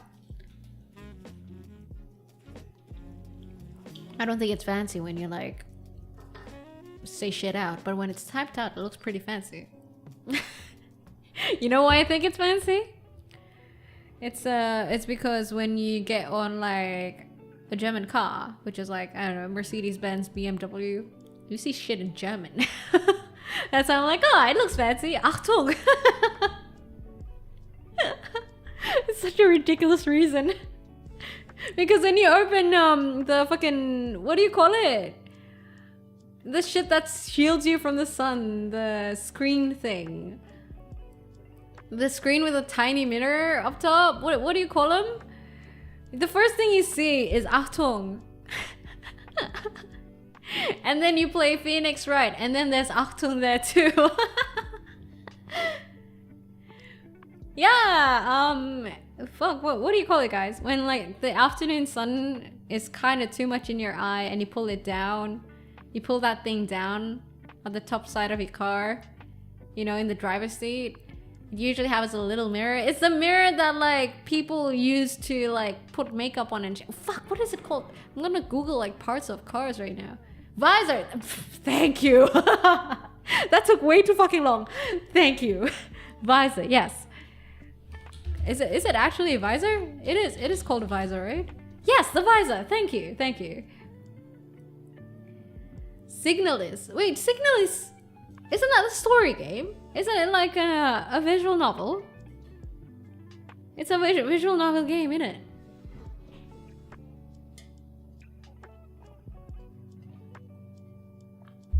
Vanity mirror? Yo, vanity mirror is a different thing. Vanity mirror is a different thing. But yeah. I think I don't know why, but like it was years back, but I specifically remember that memory because I was on one of my cousin's Mercedes-Benz, I think, and I pulled the visor down and I saw that Achtung and I thought that was the fanciest shit. It's so stupid. It's so stupid, I swear. But that's where I got the impression that the German language is fancy. Don't mind me, okay? I think back then in the days, this is one of my fancier cousins, okay? It was like a Mercedes-Benz SLK. Any of you guys know that shit? It was a fucking cool car, all right? So I was like, that's like the fanciest car I've been on at that time. Achtung. The mirror in the windshield visor is referred to as a vanity mirror. Really? I didn't know that. Better fancy than angry, yeah. But like when you guys talk, I think it's different. But one thing I do know about the German language, and my ex has confirmed this too, because my ex was an architect, and he said that one thing that he appreciates about the German language is how precise it is and how detailed it is. And I've come to learn that too. Because my ex was an architect, I did get to come to know a few Germans, and yeah, they agreed to that. And apparently the German language is very good for like technical stuff and coordinating technical operations, technical processes, and communications in general, because the language is very, very precise and detailed. And I thought that was pretty fucking cool. Almost the most annoying stereotype, angry Germans. If only the fucking builders were as precise as well. I wouldn't know. I wouldn't know. Indeed, yeah. I think it'd be nice. So that's why I remember, I think it was my dad who told me once that the Germans are very precise. That's why their shit is good. Something like that along those lines. I'm probably paraphrasing, but my dad did say something about that. And made me wonder, I wonder if it's like, to what extent it's the language that contributes towards that. You know, to the shit that Germans make, or like German made stuff, like the popular quality German made stuff. How much is it due to the language, for the language being so detailed and precise and all like that? I don't even know if they're correlated, but I thought about that. Because I mean, with working, communications is a major thing, right? Processes is a major thing. So I reckon it'd contribute much to an end product. It's not as good as it used to be? What do you mean? I was measuring cuts and angles in beer bottles. Hey, for all you know, that's like the most... Sorry. Sorry. I had to sneeze. Am I gonna get to... Good, what do you say? Gussenheit? Gussenheit? Is it Gussenheit? Yeah. See, I'm right. Did I even pronounce it right? Thanks, guys. Sounds like a revived ancient language. That sounds hot, bro. What do you mean it's so fancy? It sounds fucking hot. I think if like some guy rose from the ground and started speaking in an ancient language, I'd find that hot. I mean, so far I've found a lot of ancient, you know, villains in games and stuff. They're pretty hot. Not gonna lie. What were we talking about? If that guy spoke modern German, I'd be scared. Yeah, but if he spoke modern German, you'd be scared. Oh, my lord. And oh, you know, like I watched this video on YouTube as well about like how language has evolved. Like what we currently know as English has changed a lot as well. I wonder what like ancient versions of our own language sounded like back then. Hey, bounce that cooldown. I fucking paused it, bro. I paused it. Chinese sounds really fancy. I really like a certain dialect. Like for example, Taiwanese Mandarin is really good. I really like it. Like the intonation and stuff. Shanghai one is really good too. I really like Japanese. I like the flow of it and like how choppy, if that makes sense, how choppy the syllables are. It's so nice to hear. If you like listen to Japanese rap, it sounds so good. I wonder about that with the English language and Britain. The English language is very advanced and has a lot of words for things that are very close in meaning, but just a little off. And I wonder if that helped Britain conquer most of the world. How do you reckon it would contribute to conquering the world, though? Zoomer English, like skibbity? Fuck. I used to watch a mechanic car YouTube channel and they always shit on German engine and cars.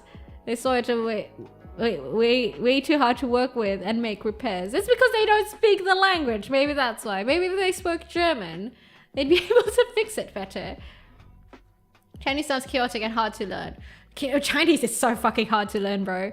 Like I think Japanese is easier to learn than Chinese. I even think Korean is easier to learn than Chinese because I've also attempted learning Korean. Chinese is so hard, my lord, especially when it comes to writing. So fucking hard. It's horrible. German has a word for jumping out the window. That's ridiculous. That's actually ridiculously hilarious. What the hell? Can I use that word to cuss someone out? What is it? What's the word? I'm gonna Google it. German jumping out window. What the? How the fuck do you pronounce that? Subloft? What the fuck? Wait, no. Wait, I can't find it. What's the word for jumping out of a window? I wanna look up ancient English language.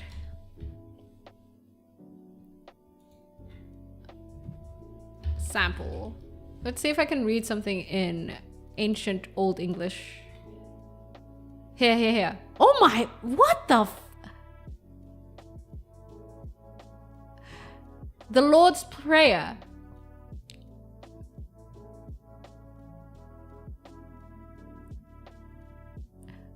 Father do they earth on heaven.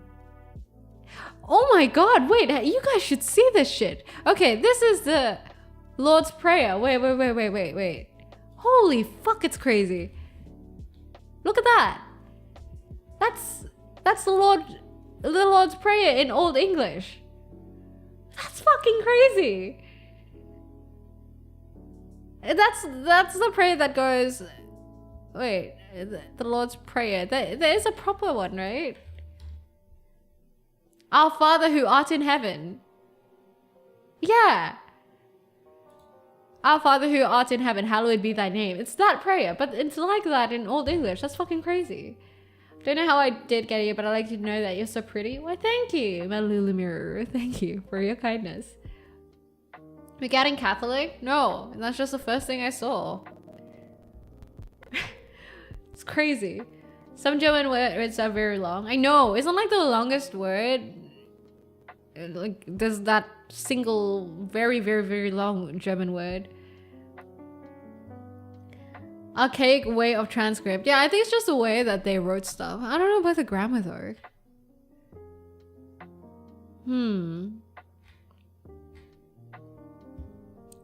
I want to read like an Old English prose. Oh fuck, it's so hard to read. I can't read this. It's so hard. I give up. I can't read this shit. Like, Schadenfreude. Schadenfreude sounds so amazing. I love it. Like, don't you feel like sometimes when you speak in English there are some words that just makes you feel fancy as fuck? Like rendezvous. But that's French, innit? Rendezvous always makes me feel fucking fancy. Like, for some reason, sometimes I try to use that fucking word whenever I can. So with no context, usually when I am in a meeting or something like that at work, sometimes I go, let's rendezvous at 3 p.m. Even though I could just say, let's meet again or regroup at 3 p.m. No, I go, let's rendezvous soon. just you know, I'm exploiting the chance of using the word, right? Schadenfreude, I think, sounds super fancy and very pretty too. The act of throwing someone out of a window is defenestration. I said that very English. How do you say it in German? Defenestration? I don't know what I'm doing. Let me see. I'm gonna Google that. By the way, we're going overtime, man. Fuck. No, it is actually English, isn't it? Defenestration? Defenestration. That's an English word, though. The act of throwing someone or something out of a window. What's the...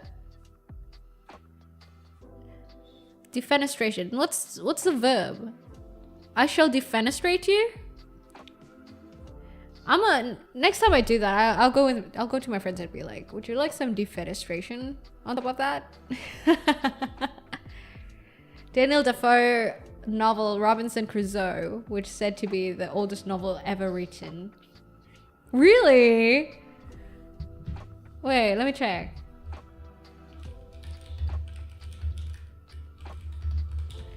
Oldest novel ever written? That's fucking crazy. Alan Poe's short stories and poems are a good read. I shall check it out. So am I drinking? Let me see what your drink is. What's Tandway? Is that like Smirnoff Ice? It kind of reminds me of Smirnoff Ice. What is that, like vodka? Cider? 4 languages and a trench coat. Conversation is all the same. Yeah, it's like how in Indonesian gratis is free, and I know that in Tagalog I think there's gratis as well. Oh my god, wait, I just noticed that Medara, is that Medara with the Noira coaster? Oh, is that Shino or Medara? I can't even tell. Yeah, the Noira coaster everywhere over there. Yeah, and I know that gratis is like free in a few other languages, but I just can't remember what. Oh yeah, Medara, right? Yay! Yeah, my coaster. Gratis is a German word. Are you serious? What the fuck? Cause like we always say that I've always thought, well, it's because like I grew up with the Indonesian language first, I guess. But yeah, I thought that was like Indonesian first. But hey, Indonesia got colonized a lot, so I can't say shit. But yes, the most aggressive German word I reckon is Achtung. Don't you guys agree? Maybe when I have kids later in life and I want to get their attention, I'll just scream at the Achtung, you know, and I'll get their attention. What the fuck is Schmetterling? Sounds like a really horrible diss. You fucking Schmetterling. What is Schmetterling? I'm googling that right now. Butterfly. That's so fucking cute. Schmetterling is butterfly. Wow. Wow. A bit of a try read, but it's very interesting. I shall check. I mean, I'm very quite intrigued of what this supposed oldest novel is. Hello, Gary. How are you? We actually gotta call it a day, by the way, guys. Because, well, we're actually quite over time. Unfortunately. But yeah, we're over time by 17 minutes. I had a nice talk with you guys, actually. I'm trying to bring these just chatting or like free talk or zatsudans, whatever you want to call it, more often. So I get to talk to you guys more, hey?